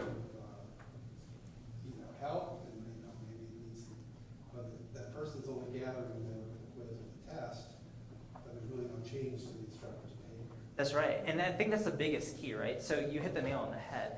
It's our ability to adjust the way we're teaching. And Perry Sampson earlier at Michigan was just speaking about this, right? We need to have the same human belly-to-belly interaction when it comes to learning, but using some of these techniques to complement and supplement it, because that's what students are used to seeing when they come on campus. And so how do we prepare for all of this change and innovation? What are the ways that we can prioritize this and make it core to our institution? Well, the first thing is we all need to understand that applications are what's driving outcomes, and to really spark conversations like that, right? We often get that conversation on, well, how do you continue to build on this? How do you make sure that you don't lose the personal touch, but also use technology to drive outcomes and get more insight to solve some of the challenges that we talked about in the beginning? So understanding that IT professionals' responsibility is going to become mission critical to delivering an academic experience, even more so than it is today. But the challenge we're seeing is that oftentimes we're falling behind on the infrastructure, where what we realize is that while the focus should be on the quality of the applications delivering the service, sometimes we don't have the infrastructure to support it. And so all of a sudden it completely diminishes, and that's my Bitmoji. So you can see what I project myself as a V-shaped, good-looking 25-year-old, and I'm clearly none of the above. But it's important to realize that that is one of the biggest challenges we see. And so what we're seeing the shift is we need to start planning for scalable networks that are growing with the quality of applications that are coming out, whether it's Echo 360 like we heard earlier, or Adobe, or all of the things that are driving academic outcomes. And no longer should it be the responsibility to wonder if the wires on your grocery cart are working or not, right? You shouldn't have to worry about replacing the wheels on a faulty push cart. Instead, you should have a service that's providing internet with the same expectation that we're delivering power and water and the rest. And so all of a sudden, what this will allow us to do is to reassess the technical, cultural, and financial fit of technology, migrating this away from worrying about infrastructure towards actually driving academic outcomes, student engagement, and student success. And so as the takeaways, I understand this idea that we don't want to label trends and generations, but it's also important to understand how they're using technology in their daily lives. It is affecting the entire human experience. Two, like I just mentioned, we all need to start focusing on the applications, whether it's lecture capture to IoT to all the things that we've been discussing on how do we make our institution more intelligent around big data and technology. And then finally, if we're able to understand, like the panel actually said very nicely earlier today, that the internet is a complex utility and is becoming commoditized, and it just should be understood that it works, we will shift our importance to the entire institution, making CFOs, presidents, and provosts look at technology in a completely different light. So I got the little 2-minute warning. We have a lot of resources, we have a lot of very smart people on our team, and we take it very seriously to be a knowledge resource for you. We're actually not in the IoT business, but we see it driving the entire future of education, not as a replacement, but as a complement and a supplement to driving academic outcomes. And that's basically it. I hope this was helpful for you. I hope this was a different take on some of the things that you've been hearing, and I think we have a minute or two for questions. Cool. Any questions? Yeah. Every time I hear about IoT, the evil good against evil sort of goes to it. And then here in IoT, it's the privacy against convenience. I'd like to hear some of your thoughts on that. Yeah, no, I think that's right. And I don't think I have anything that you probably haven't heard before. But I think the importance is, especially in higher education, privacy is always going to be one of the most important things we focus on. As a company, we are very, very in tune with PII issues. I think what you'll see is similar to the generational gaps when it comes to social media, right? My parents refuse to let me post pictures of my child, whereas we go gangbusters. Every day we have a selfie with them, right? So I think there's this natural progression of technology adoption where to you and me, these privacy issues are really important. If you ask your student, almost all of them just agree to terms and conditions without even thinking about it. Whether it's right or not is a different conversation altogether, and it's one that people like us will always continue to massage out. And what I've seen personally over the last 10 years, 10 years ago when I brought up the idea of putting social media everywhere on campus, the amount of Heismans I got was tremendous. Whereas today, the Orca platform is now in over 50 campuses, and most universities have over 200 social media handles already, right? And so again, I think there's a lot of patience. A lot of the conversations that were happening earlier today, I'm realizing that while there is an exponential growth, it did still happen over 20 years. So I know that's not a direct answer to what you're saying, but the quick answer is with time and patience, these things will be adopted because the commercial world is adopting it, and over time it will happen here in higher ed as well. Any other questions? Casey? Okay, so, you talk about feeding broccoli, right? Yep. And I love it, and that's true, we're supposed to contribute to feeding students broccoli and stuff like that. So now, kind of, is, you provide the content everywhere, and they will learn it the best way that suits them, right? So now we blast it everywhere, we're trying to feed them their broccoli while giving some cake too and stuff like that. But if we're just allowing it to be consumed by them the way that best fits the learner, then we're not teaching any new tricks or old tricks that were Correct. the foundation of building it up to where it is now. No, I love it. So Dr. Blanchard, I think, captured that perfectly well in the panel this morning, and Ram from UNT complemented it very nicely. I think the internship example that was brought up where the interns came in, they wanted to change the entire dress code, and the CEO dropped the box and said, you could dress however you want or you could leave, kind of a deal, right? I think where all of our responsibility is to be able to balance this tight line where you're absolutely right. You don't want to feed them any broccoli, right? If it's expired, then they're going to get sick. Sorry. But that's the best analogy I can come up with, right? What you want to be able to focus on, and really the purpose of what I want to share is as academians, it's our responsibility to focus on the quality of it and to drive the broccoli that they're actually eating. The cake aspect of it is where it's more of that worldly view of social media where you want to showcase Quidditch and the rest simply to get their engagement and then feed them the quality broccoli that will actually drive the outcomes. If you just have a large plate of broccoli, if you will, it won't be as quality. So it's our responsibility to focus on the quality of the broccoli we're feeding them. So I'm going to bribe them to do the right thing. Bribe them is probably not the best way of putting it. I would say it's engaging them with what's relevant to them. This has always been the case, right? Like, if you watch TV back in the day, advertisers spent trillions of dollars of figuring out how to engage a consumer to make a purchase for a car, right? It's not necessarily a bribe. It's just the evolution of engaging humans. It's kind of crazy to think of it that way, but I now skip a 10-second Snapchat video because I get bored halfway through it, which is embarrassing, but it's true, right? So yeah, I don't think it's tricking them necessarily, but it's engaging them in new ways. Any other questions? Awesome. Well, thank you guys so much. This was really fun. I appreciate the time you spent.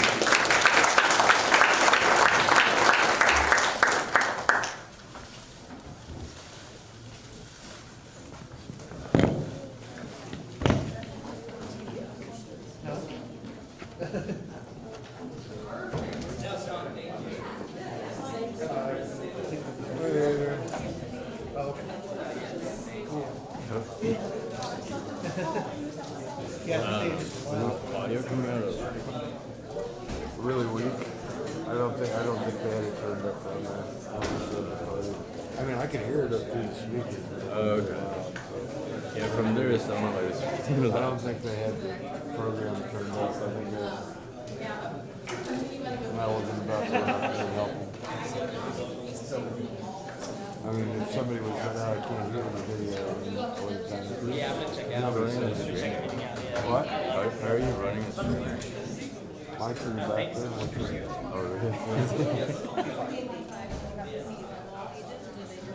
Yeah, well, no, we just started. Okay, it's a big deal.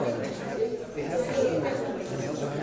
If there's according on the schedule, the work is the last guy. He was here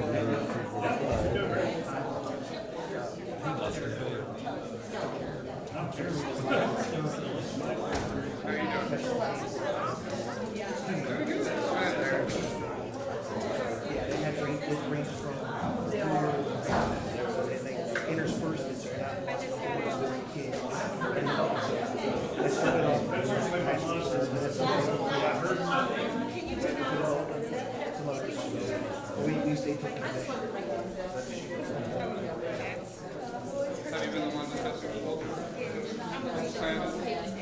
Yeah. Yeah.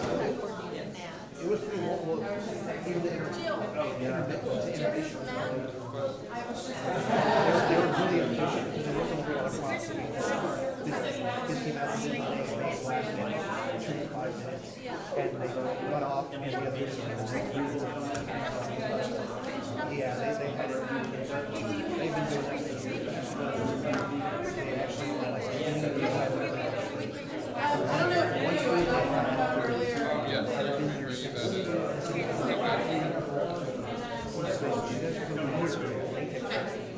Because Kevin was gonna try to get it.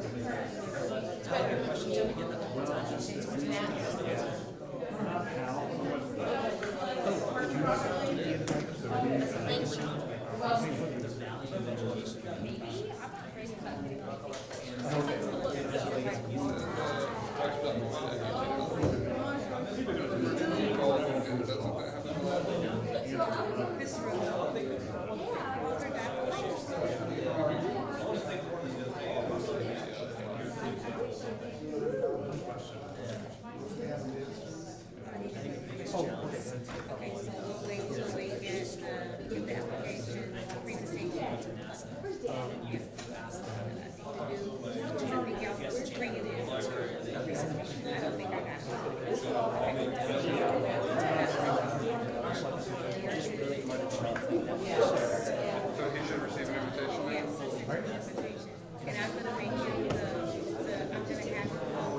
Because I haven't heard of because usually they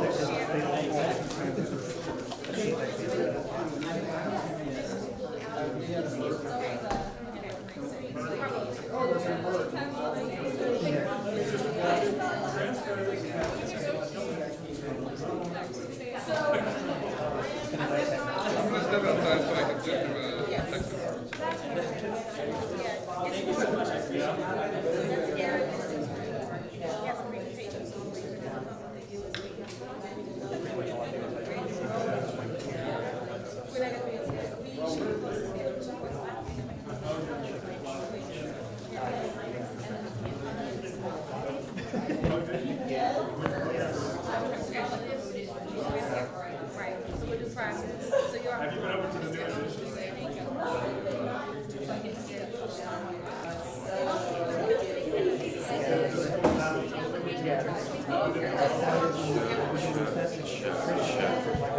Says 1, 2, mic check,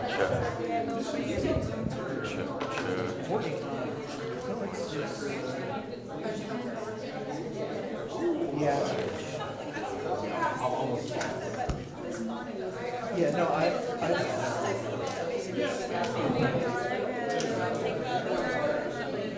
yeah, that's what I did. Yeah, I don't think she understood either. Not every transcript is going to be right. So pretty much all I did is if it ends up going to ROC transcript initial, it puts it on. check. No, yeah, now let's think about it. Since we have one.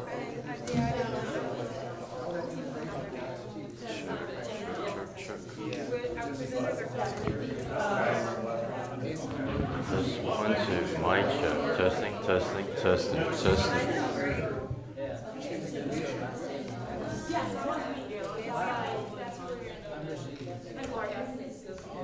So we'll make this happen.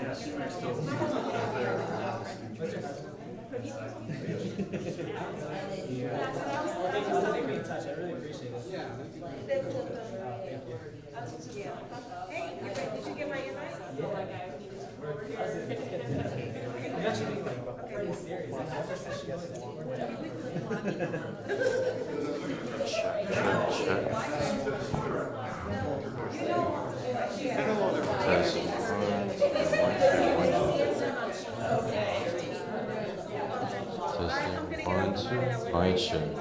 Test. And I'm gonna make you, present. Do you have a presentation you wanna show?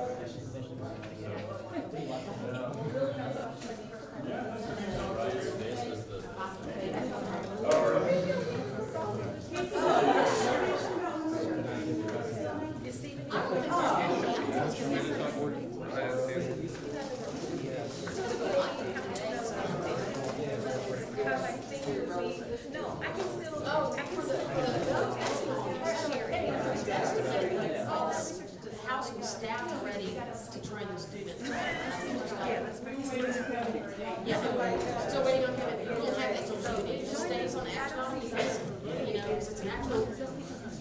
Oh, yeah, you have to download that. So there's apps that are actually out. No, you have the mic, you have the mic. Mic up.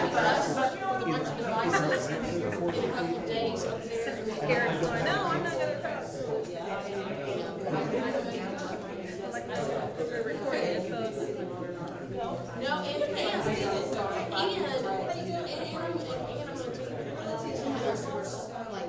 we're serving Are you at 5 or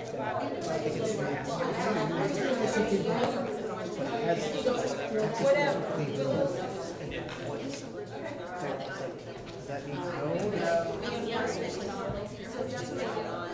yeah, but well, that's not an example I have with that there. Hello?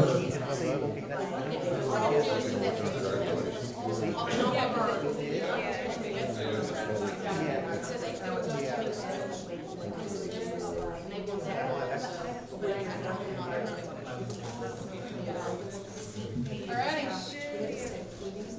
Okay, where are you? I don't see you. You want to email us?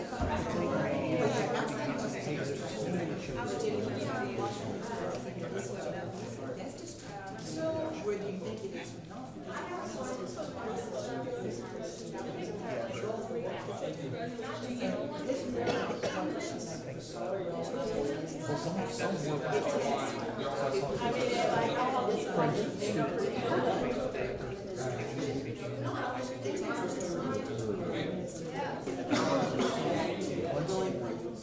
That it looked like it was each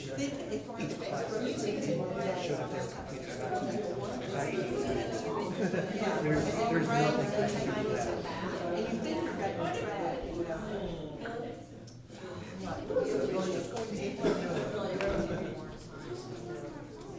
That's why you're gonna have people personally. Yes.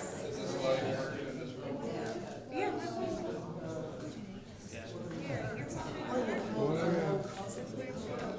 Not too much. The only issues I've ever had with the advanced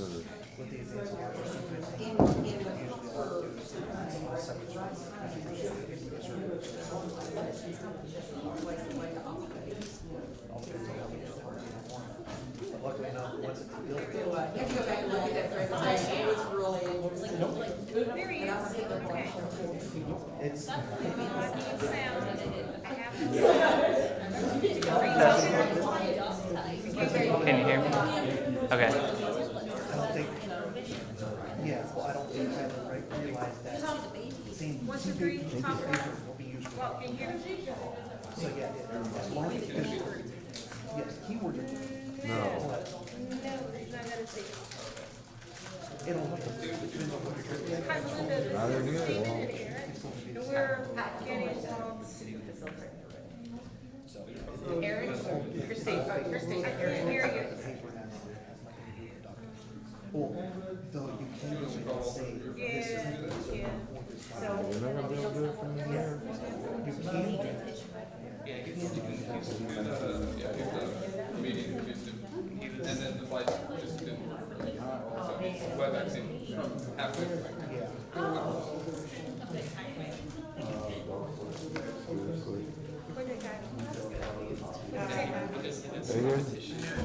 Well, hold on, you're trying to get your sound on, because I can see, well, you have mobile phone, but that's We did get your voice. yeah, unmuted, there we go. he's on the screen, I'm gonna make him full screen. Hey. Yeah, but I need to hear you from, that's appropriate. Okay, hold on. Yeah. Where's the system? Yeah. Yeah, especially in Dallas. There we go.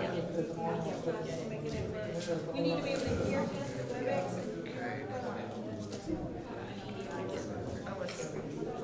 Yeah, exactly. Talk well. I hear you. It's too bad it built my template for it already.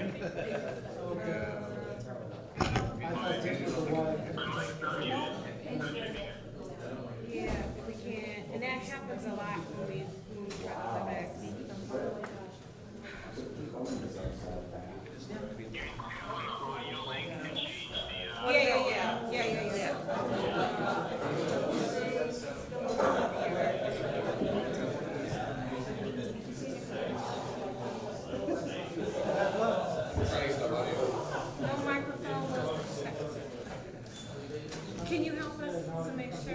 sure to check. Hold on. Doesn't he have like a full-on, like, 15,000 battery pack? I already sent it to you. Can you check the email? I just sent it to you.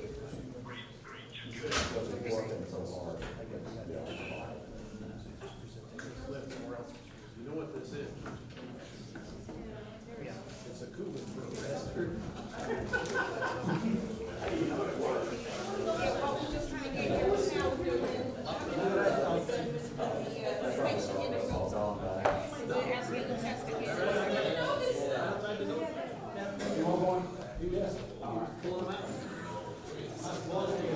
I'm trying to reset that question.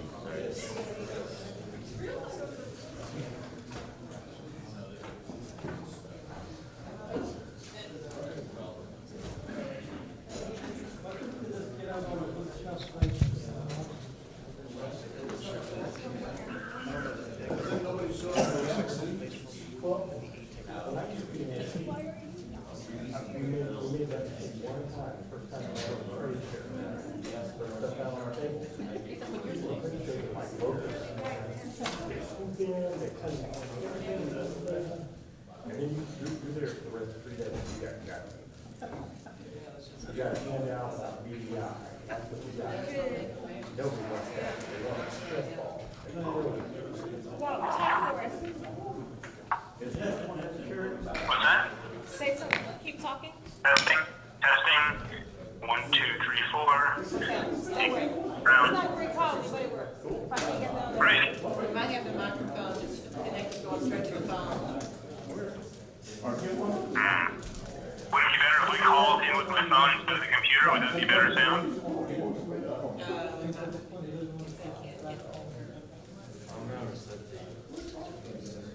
I can try changing how I call in real quick. No, that's not you. It's not. It's not you. It's us. Okay. As you go out the main door, turn to the left there, he'll have them on the table. Oh, someone just muted me and unmuted me. Hey, Eric. Yeah, that's me.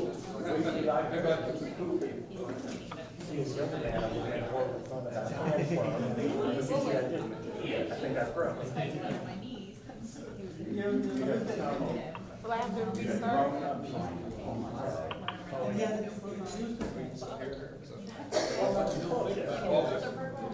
Yeah. You sent me the wrong presentation, Letitia. You sent me career in medicine and not polygraph. Okay, hold on. I gotta get back to the computer just a second.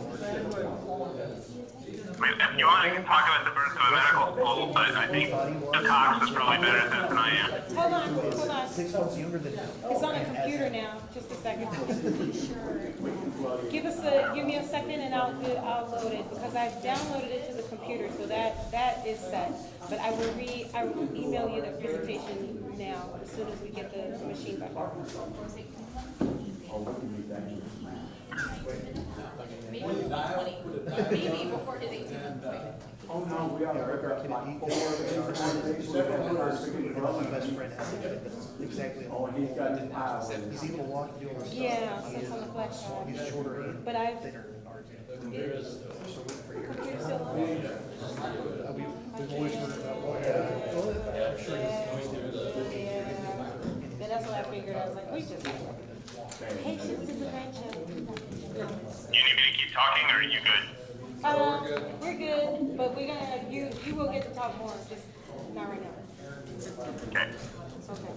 So we'll reset the box, we'll reset the instructor station to see if that corrects the problem of us not hearing your voice through the station itself. So just give us about 2 minutes or a minute Okay, and a and half. you're resetting the presentation? I will, once I'm able to see the screen again. I'm locked out of it. Again, I gotta wait to come back. Or Steven, can you send it to me? Because it's going to take me a minute to download here. I can take it out. It took the long time. Because I'm down. Okay, Steven's sending it to you all, so you'll have it.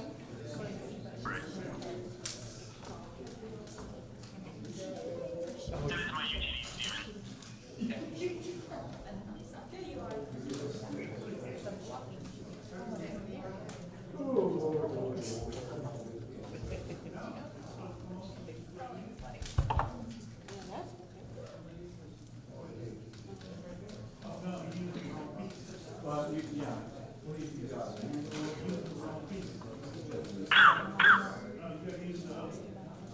I hear it.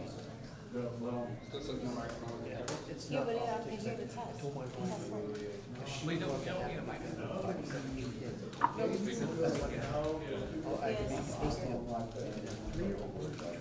You want to move? Step out of my way.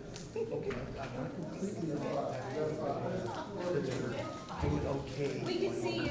See what happens.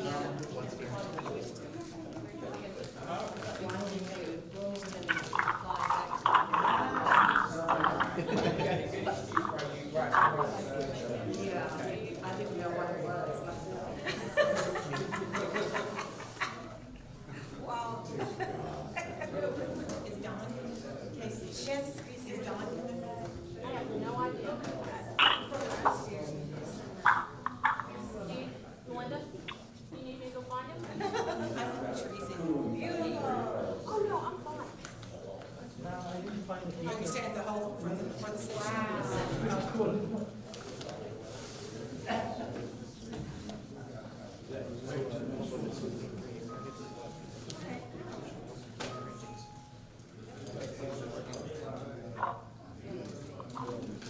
Just my pregame magic tricks here. Get to the audience, so you can keep them entertained, you know.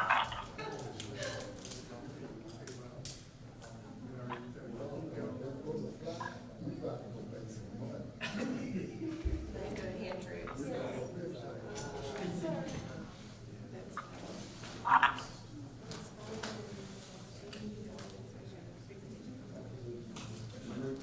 Walter, did you get the presentation?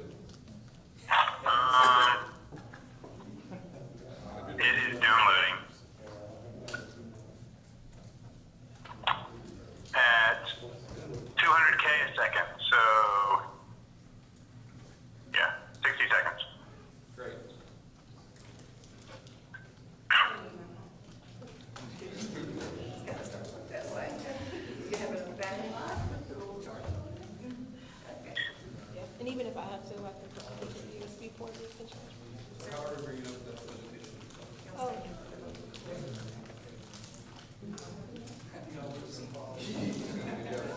Just hope it goes to the.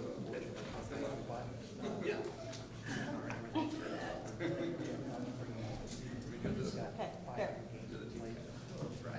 It looks weird. So we got it.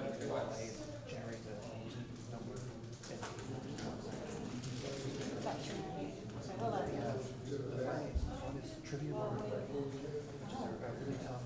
I have to tell it which thing I want to share, so hold on. Let me do that.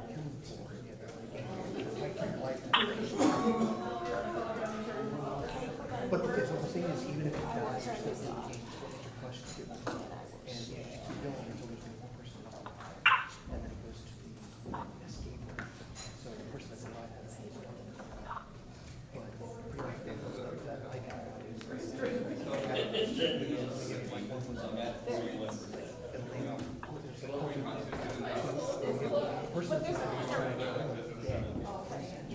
Okay, well. So it's just like. Yes, it's plugged in, so. Oh. Yes, plugged in. So I asked to control, so if you let me control, I might be able to change the slides from here. Yeah, hold on, I'm gonna make you. A remote control request. Yeah. Yeah, so you just stick approve. All right. There you go. All right. He's got it. All right, Walter, you want to try changing the screen? I'm trying. You're controlling the, all right. Yeah, Okay, it's the only thing that works with the down arrow. great. That works though. And the T-School, you can do it right there. It's just me hosting. Those people know. Oh, gosh.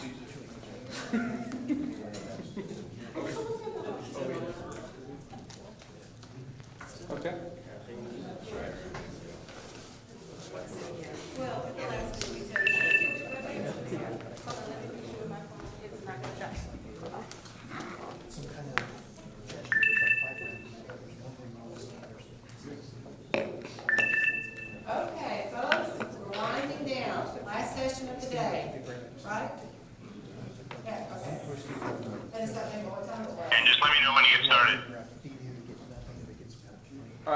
introduce you, Walter, and then you can keep going. No. So, for the last session that Walter Boyd is doing for us, Walter's going to be presenting via WebEx. But we do have a little bit of a hiccup with getting our microphone system to project the sound as it should. So we've gone to Plan B, which we have the microphone going straight to the telephone, but we have the WebEx up here. So I apologize for the sound quality. It's good as can be, as it's coming through the telephone. But we greatly appreciate Walter while he got held up in Houston, was trying to get back here. From what I understand, he found a Hampton Inn on I-35, I think, coming back to Dallas, and asked to stop and use our business center so he could WebEx in with us. So I appreciate the effort, even going through that much effort. So just to give a quick introduction about Walter, Walter served on our panel last year for this for the Technology Summit, and so he's doing the presentation today. He's a tenured associate professor here at UT Dallas, where he explores the thermomechanics of shape memory polymers, flexible bioelectronics, next generation neural interfaces, 3D printing. That's the only thing that I understand in this whole discussion. Degradable polymers and the effects of ionizing radiation on polymers. Voigt is a co-founder and CTO of Syzygy Memory Plastics, which is licensed IP from both Georgia Tech and UT Dallas in pursuit of next generation acoustics and electronics products based on shape memory polymers. Again, 3D printing is the only thing I understood. Everything I just said there, which is why I'm going to go ahead and turn it over to Walter. All right, take it away, Walter. Great. Well, thank you so much. Can you guys hear me okay? Yeah. Well enough. I'll keep going. Holler if I need to stop. So yeah, I apologize for not being there in person. I was here in Houston with some folks from UTD from the Venture Development Center, and we ended up winning this big award from a competition called InnoStars, and they're going to give us an all-expense paid trip to China to showcase some of UTD's technology over there later this summer. And that was the 3D printing stuff. I don't know if you guys can see the video or if it's just the slide deck. Can you see the video here, Eric? Yeah, we can see it. Yeah? Great. So this is one of our 3D printed roofs that we've made. So we're 3D printing some of the world's toughest materials, and they range from foams. So this is a really, really low density mesh foam for things like midsoles, to components for oil and gas companies like Halliburton, to medical devices, to deployable satellite hinges, and a host of other things. And so we're doing some neat research at UTD, but part of a lot of this research has been outreach, has been giving back to the community, and has been teaching young students about how science works. And so now, several years ago, we developed one of the world's biggest mods for Minecraft. A mod is a modification or an extension. Minecraft is the world's most popular video game. There are 100 million daily users of Minecraft, and there are more Minecraft videos on YouTube than videos of cats. And so it's pretty staggering how wide and broad the reach of Minecraft is. The company that made Minecraft, Mojang, was bought by Microsoft for $2.5 billion about 2 years ago. And so they've done a lot to create a new generation of data miners and of programmers. And so I'm going to talk through a little bit of what we've done at UTD starting out, and with volunteer work and some of the problems there, and how we've used Minecraft to overcome those problems. So we launched a program called RISE, Reaching and Inspiring Student Engineers. And what RISE does is we go to elementary schools and middle schools and teach students about the periodic table, about the elements. We give lectures about polymers and plastics and metals and ceramics. We play with fluids. This is something called a Gublek. It's a non-Newtonian fluid that's a mixture of cornstarch and water. And the kids make a big mess and have a lot of fun. We do work in engineering, building towers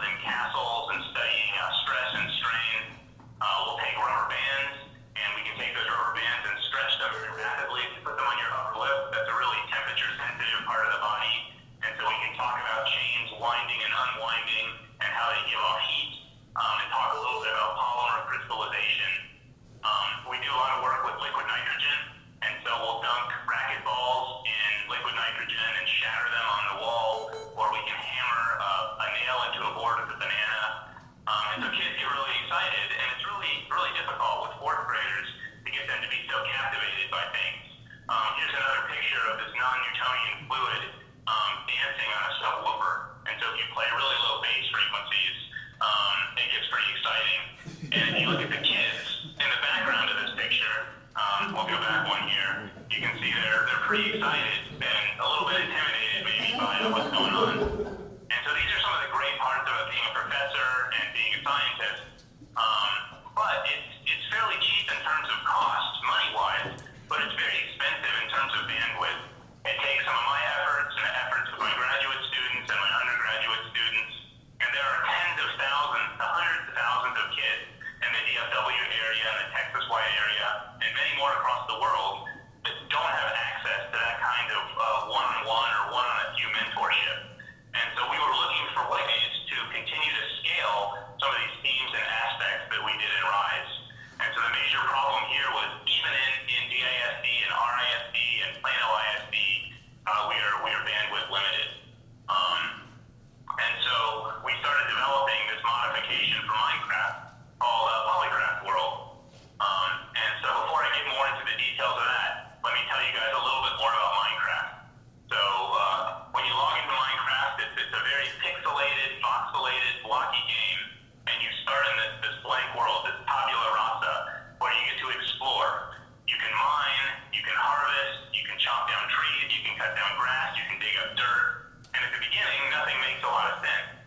But as you kind of get your bearings and get your feeling in the world, you can start crafting armor, you can build tools, you can make maps, and you can build fairly sophisticated things in the world based on walking around and collecting goods and manufacturing and processing those goods.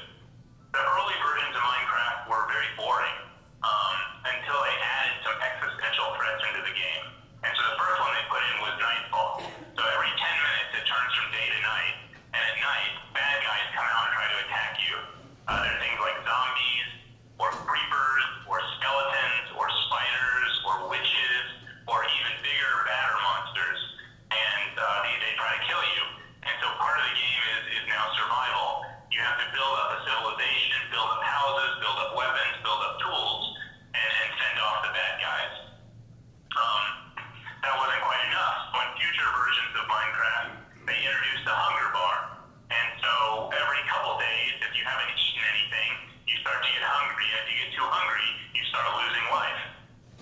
And so you have to develop ways to farm animals, or farm crops, or go fishing, or bake bread. And there are ways that you can do this on industrial scales, or there are ways you can do this on one-off scales. And so a lot of the ingenuity and engineering that goes into base Minecraft is centered around how to make large amounts of food and how to build large shelters. Another neat aspect of the game, before we modified it, was in storing goods. And so what you see here are treasure chests that you can fill with inventory for the pack rats in the audience that want to collect and harvest goods. There's also magic and enchantments, where you can enchant tools and enchant armor and enchant weapons to make them stronger and better for the role-playing RPG crowd. There are interesting elements for exploring. For the explorer, you can build maps, you can build compasses, and you can chart out the world around you. And there are rivers and mountains and trees. There are many different biomes across the game. You can also build ways to get around the world very quickly. This is a mine cart that's built on a railroad track that allows you to zip from one area of the world to the other fairly quickly.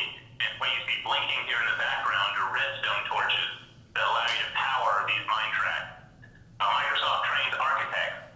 In this case, this is a giant castle that's probably 50 or 60,000 blocks, individually stacked and built by a team of aspiring architects.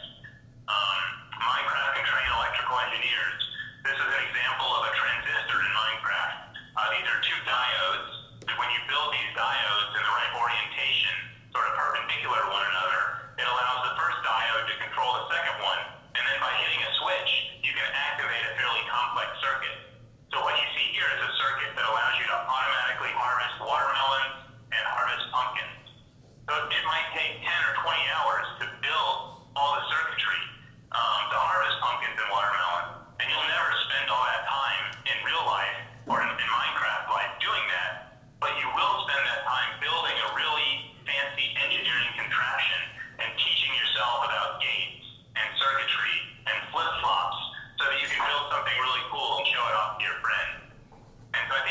starting to see some of this power of why Minecraft has lasted for so long and why it's so addictive and why it was so innovative. And so these features, if we look at this from a neuroscience perspective, that make Minecraft so much fun, are these asynchronous, aperiodic rewards. Sometimes bad guys will pop out and kill you. Sometimes you'll find a treasure chest with random goodies in it. They're self-imposed goals. You tell yourself what to do, you set up a mission, and you go get it done. And no one tells you what to do, and then the caveat here is, or so you think. And the reality is, these game mechanics themselves condition players and force players to act in certain ways.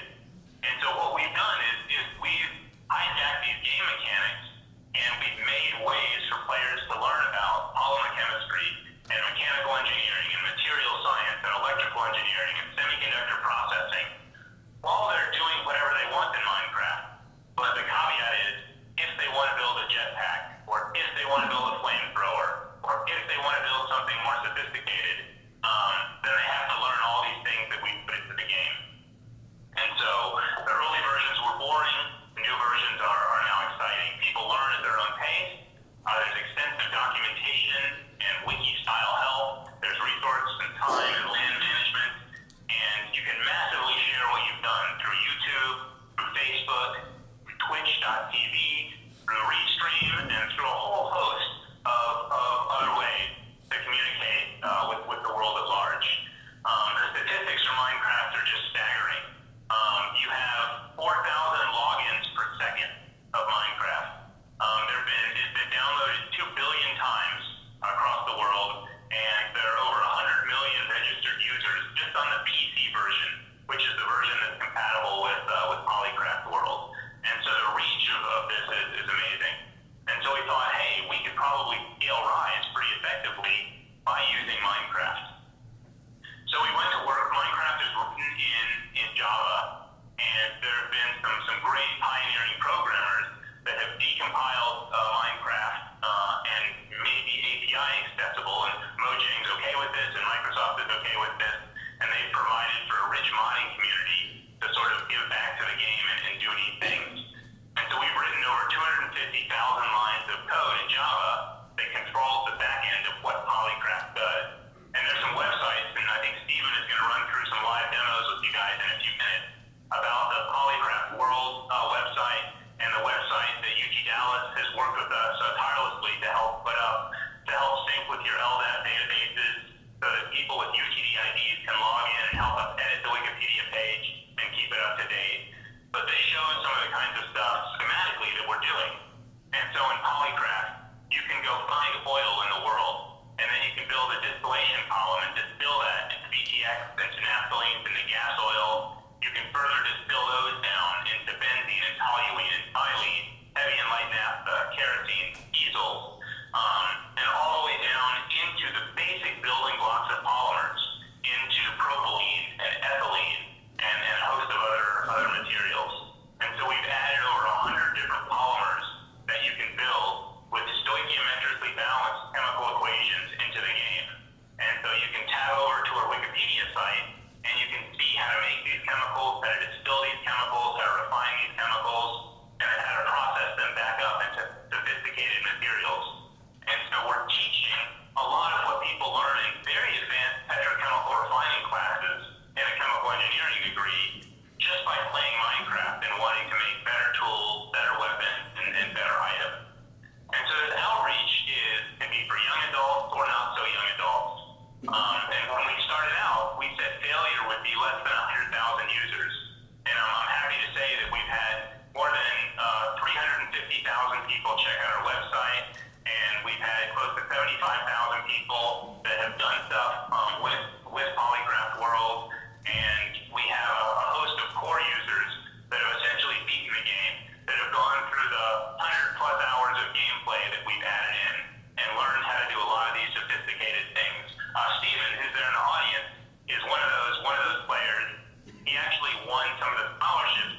and the diesel have to alloy all the metals to make the jetpack itself. You have to injection mold the hoses.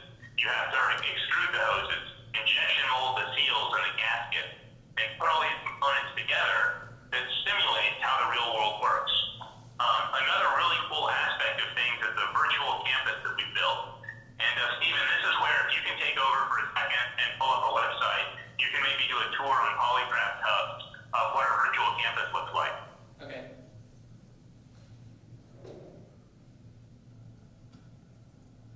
So let me showcase some of the websites that we have. I think you need to release control, Walter. Oh, I can do that, maybe. Professors are pretty bad at doing that, though, Stephen.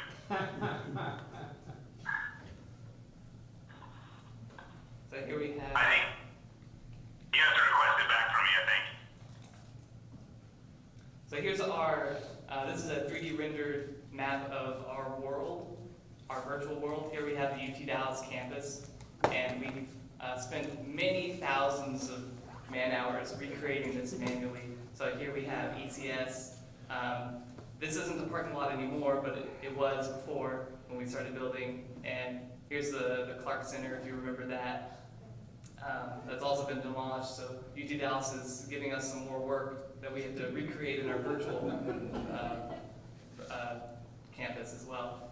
We also have the trellis over here. We spent a lot of time making this area look nice with all the trees in the library. And we're working on some of the new buildings, and we've added the residential, the housing, and some of the other things. And here's a giant pyramid that someone built in the area. And if we look over here in this corner of the world, we have everyone's private properties. So in Polycraft world, you get your own property where you are allowed to do whatever you want and no one else can touch it. You can see all these small squares. These are all the users that we have about 2,200 users who have signed up and played through the game. And these are all of their plots. And I can zoom in to see what they've done. These blue blocks over here are light blocks. You can't see them in the game, they just create light. Over here is my property. I've got a squid farm, and here's a factory. You can't see it because it's all covered. Inside here is my house inside the mountain. Over here is a very large bounce obstacle course. Someone made this for one of the scholarships, and your goal is to start from the bottom and bounce all the way up, and you receive a prize or something. That was one of the competitions. Here's another one. Someone made a Texas flag. So that's a little bit of the world that we live in and play in. Not quite sure what that is, but someone built something very large there. We also have some other websites, such as Polycraft Academy. So this was made to kind of demonstrate and try to help through the game a little bit more, a more user-friendly way of exploring some of the devices that we've added to the game. So we've added like a furnace and industrial ovens, lamps, extruders, injection molders, machine mills, and chemical processors, which is basically a fume hood where you can mix all your chemicals. We also have our main website. If I can get that to stop coming up. Polycraftworld.com. This is used to manage your property. You can add friends, and you can say who can do what in your property. Just a way to manage your stuff and your account. Another big one is our Wikipedia. That's hosted here at UT Dallas. Polycraft.utdallas.edu. So this is our Wikipedia. This is where players can find all of the knowledge that is behind what we've created. So here are the basic tutorials. So they guide you through the first steps of Polycraft. So at level 1, it's basically going through Minecraft stuff. And then at level 2, you start going through the Polycraft stuff, and it teaches you how to create a machining mill. If I go onto that page, it gives a brief description of what a machining mill is, of what it does. So players will learn what it does through looking on here. And then they can kind of learn the base concepts that go into a machining mill, and what they can be used to make. In ours, they create molds for our injection molders and extruders. I think that's most of the website content that we have. Did I miss anything, Walter? No, that was great. Great overview, Steven. Okay. So here we also have the Polycraft Academy. How do I give you? I just have to request it, and you just approve it. Okay. I think you're good to go. Is there any way you can maximize it for me, though? Yeah, I think I can do that. You have to release control again. Alright. Technology. Where would we be without it? Okay, now can you request it? Awesome. Great. Thanks.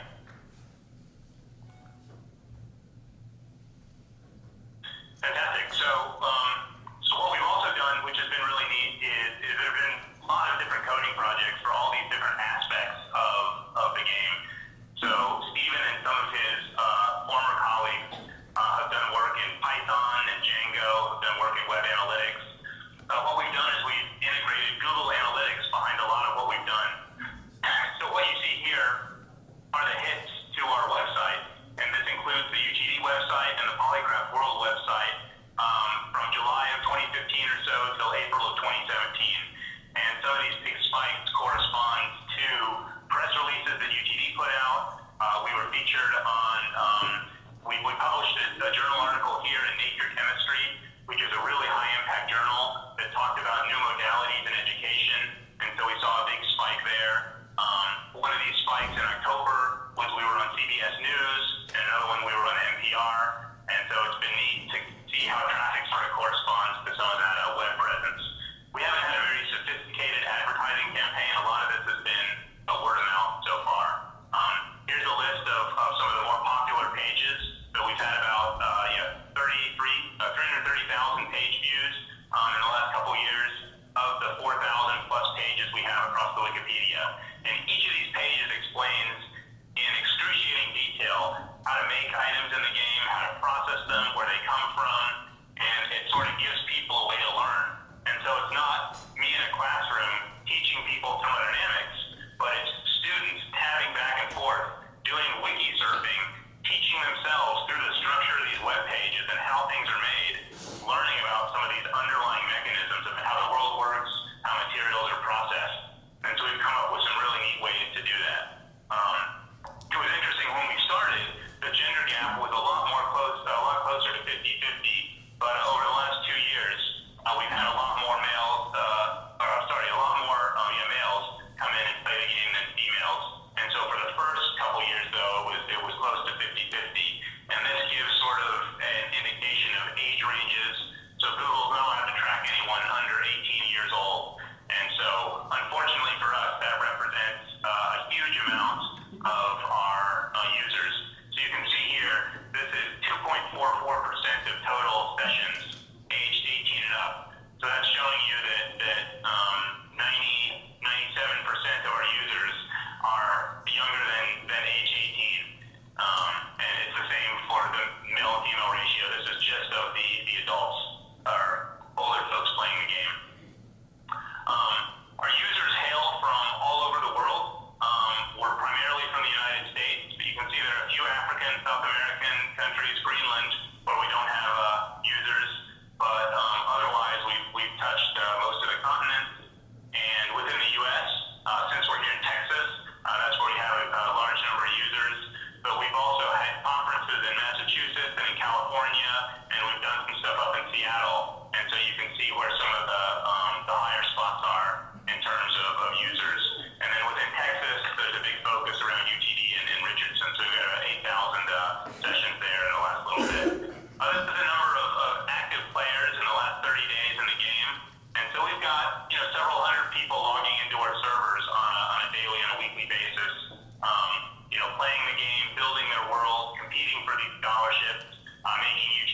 year. This is just kind of the level of players, and so we've had about 70 players that have made it to kind of the most elite level in the game. And in future launches, we're expanding that, and there are a lot more ways to be successful in the game than just the Polycrafter level. These are some of the top private properties in the game. One of our scholarships was figuring out how many people could come visit your private property. And so we had different people come and get 8 people, get 15 people, and so on and so forth, coming and visiting their private property. So this was a scholarship. Have the most people visit your private property between September 2015 and November 2015. And Steven, if I remember right, this was one that you did pretty well in? Yes. Yeah. If you're there? Yeah, I think Steven might have gotten second place or maybe first place in the scholarship and ended up winning some money. Another scholarship was in a 60-second video, highlight creativity using bouncy blocks. And so to make bouncy blocks, you have to teach yourself some pretty sophisticated polymer processing. And so for kids, this seemed really easy. Hey, let's go and build some bouncy blocks and build these cool contraptions. But to get the blocks that bounce really high, you have to teach yourself how to make really sophisticated polymers like EPDM rubber, ethylene propene diene monomer, or EVA rubber and ethylene vinyl acetate. And so to do that, you have to take all these precursors and make these materials at large scales to have enough bouncy blocks to win. And so it seems like, hey, let's just build a big jump castle. But the reality is, in competing for this scholarship, we taught lots and lots of kids a lot of the mechanics of how to make polymers, how to make plastic, and they'll walk away knowing a lot more about polymer synthesis. And so we awarded $5,000 for the winner of this scholarship. But we had a bunch of people learning a whole lot about thermoplastic processing, about different kinds of polymers, and as the game expands and gets to greater reach, we have hooks and ways to get people really excited about learning. Another scholarship was get the most views on a 60-second YouTube video that shows off the base you built on your private property. And so again, this seems like something that's maybe easy and trivial, but it's very difficult to be popular online, be popular in a virtual world. And the kinds of skills that you need to promote your work, to sell your work, it's the branding, it's the marketing, it's the showcasing. These are a lot of the skills that we spend hours teaching people in our business school how to cultivate and how to hone. And if we can identify people in high school and in middle school that already have some of these skills, they can make great comments in the future, and they can be some of the future leaders in advertising and branding and marketing. And so we tune some of these different scholarships to do different things. Here's one of the videos I'll play. Is the music coming through, Steven? No, we can't hear the audio. Today we're gonna do is because when you're mining in this server, you don't know which one is which. We're telling you which one is which. That's right. We made a texture pack to tell you exactly what is what in this game.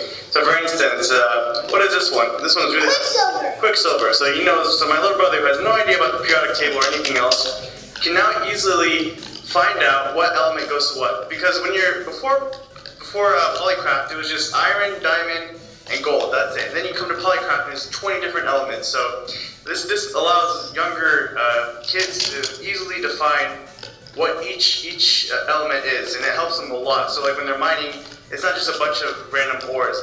They can specifically pick out different features. So what about this one? What's this one? Banana. Banana. It's got potassium in it. There you go.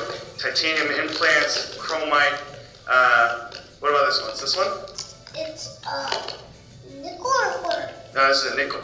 Nice. So I said nickel. Yeah, this one's a penny, so it's got copper in it. Silicon chip. And lead. And lead right here. Yeah, so he knows. So my little brother can pick out. What about this one? What's this one? Cinnamon. Yeah, cinnamon roll. So Cinnabar. I just kind of named it after that. So it makes it really easy for my younger brother to find out what is what. Yeah, and then I decided to label the blocks too, because it was really difficult telling what block went to what. So I added a nice. I can't even read. You can't even read. So yeah, that's right. So once you figure out how to read, you can go through the wiki pages and design more items like this. So what do you could recognize from the pictures? From the pictures, that's right. So the pictures helped them out a lot. That's our texture pack for Polycraft. Thank you very much. And also they're color coded. I have no idea what is that. Yeah. And exactly. So now my little brother can figure out. So this is, they're also color coded based off where they appear on the periodic table. Thank you very much, guys. This is Wadi Bros. Like and subscribe, right? Yeah, like and subscribe. We have a lot of views. Yeah, we got a lot of views this week. Thank you very much.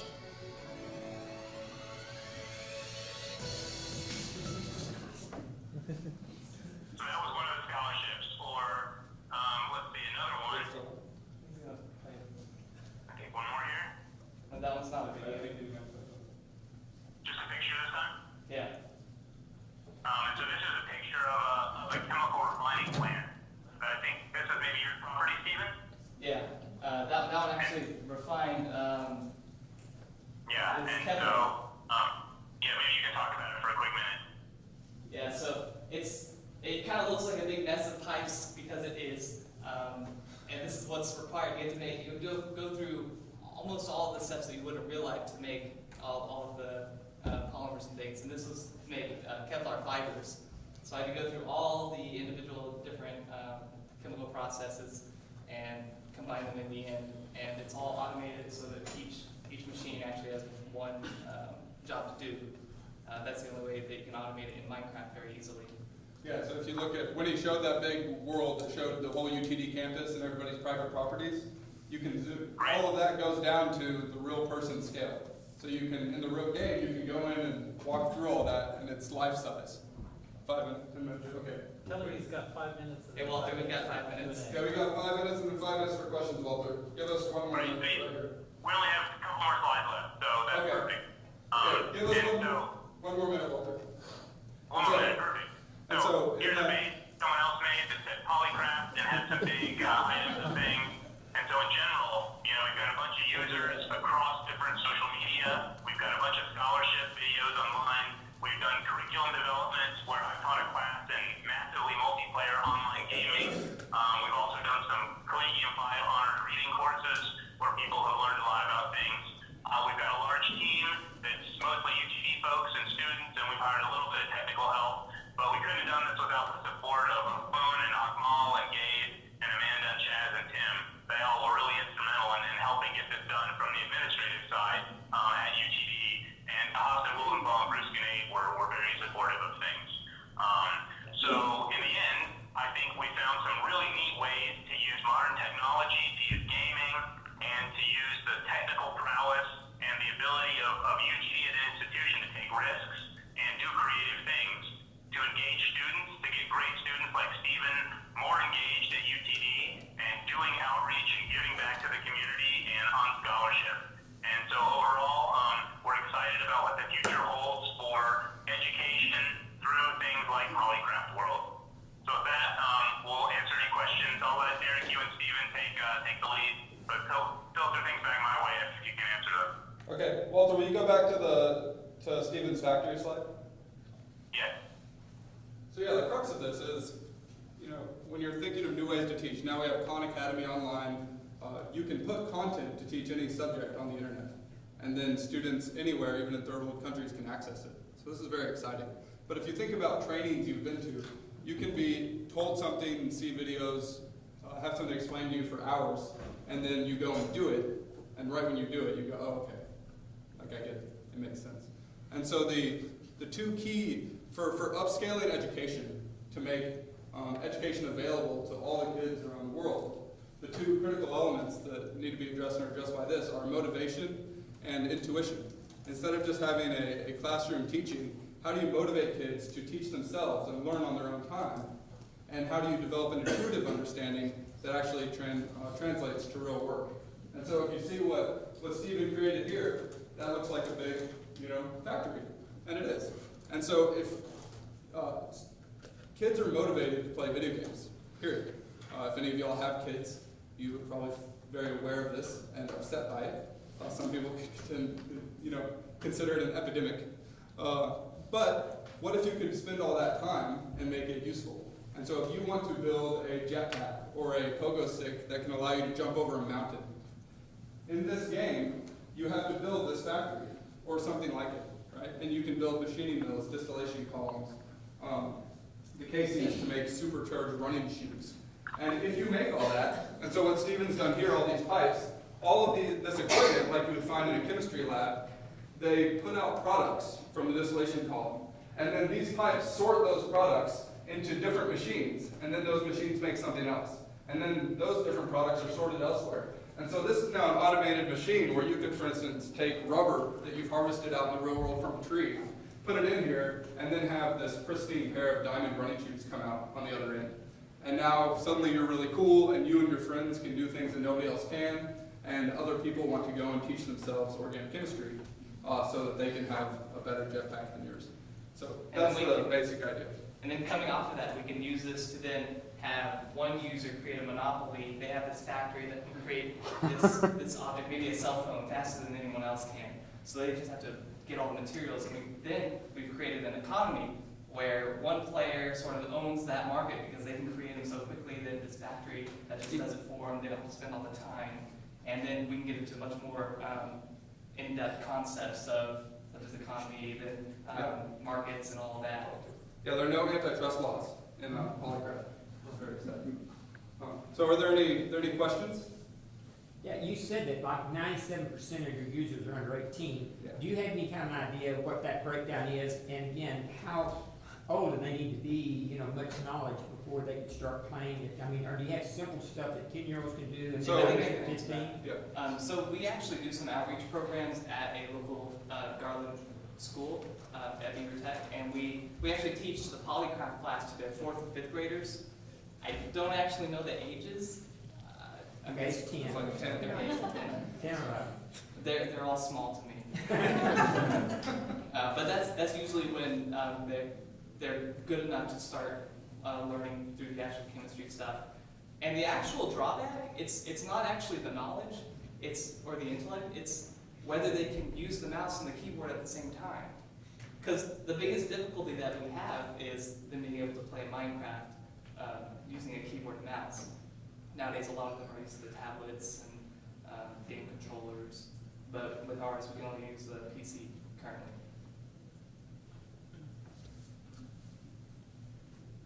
Any other questions?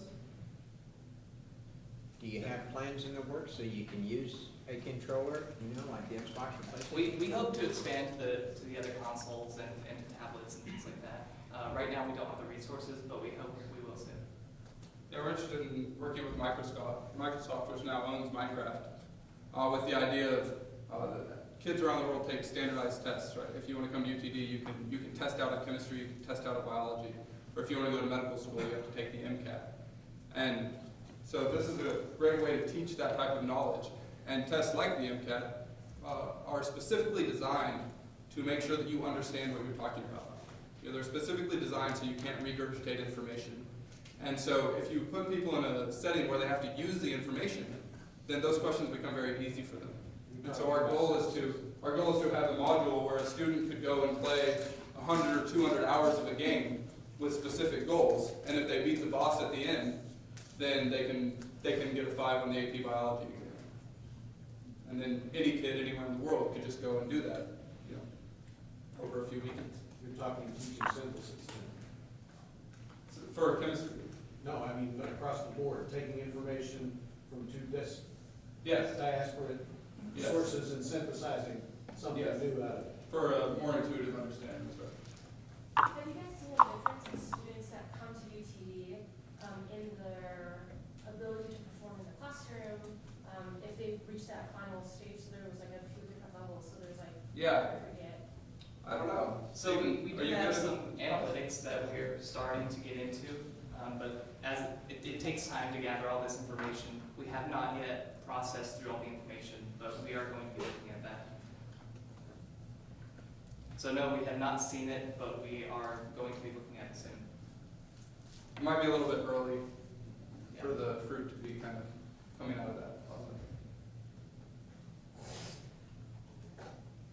Any other questions?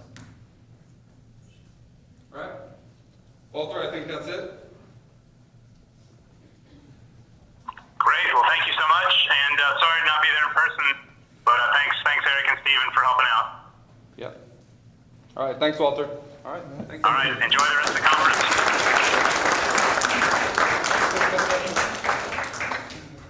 Nice move, Walter. Thanks. All right, good.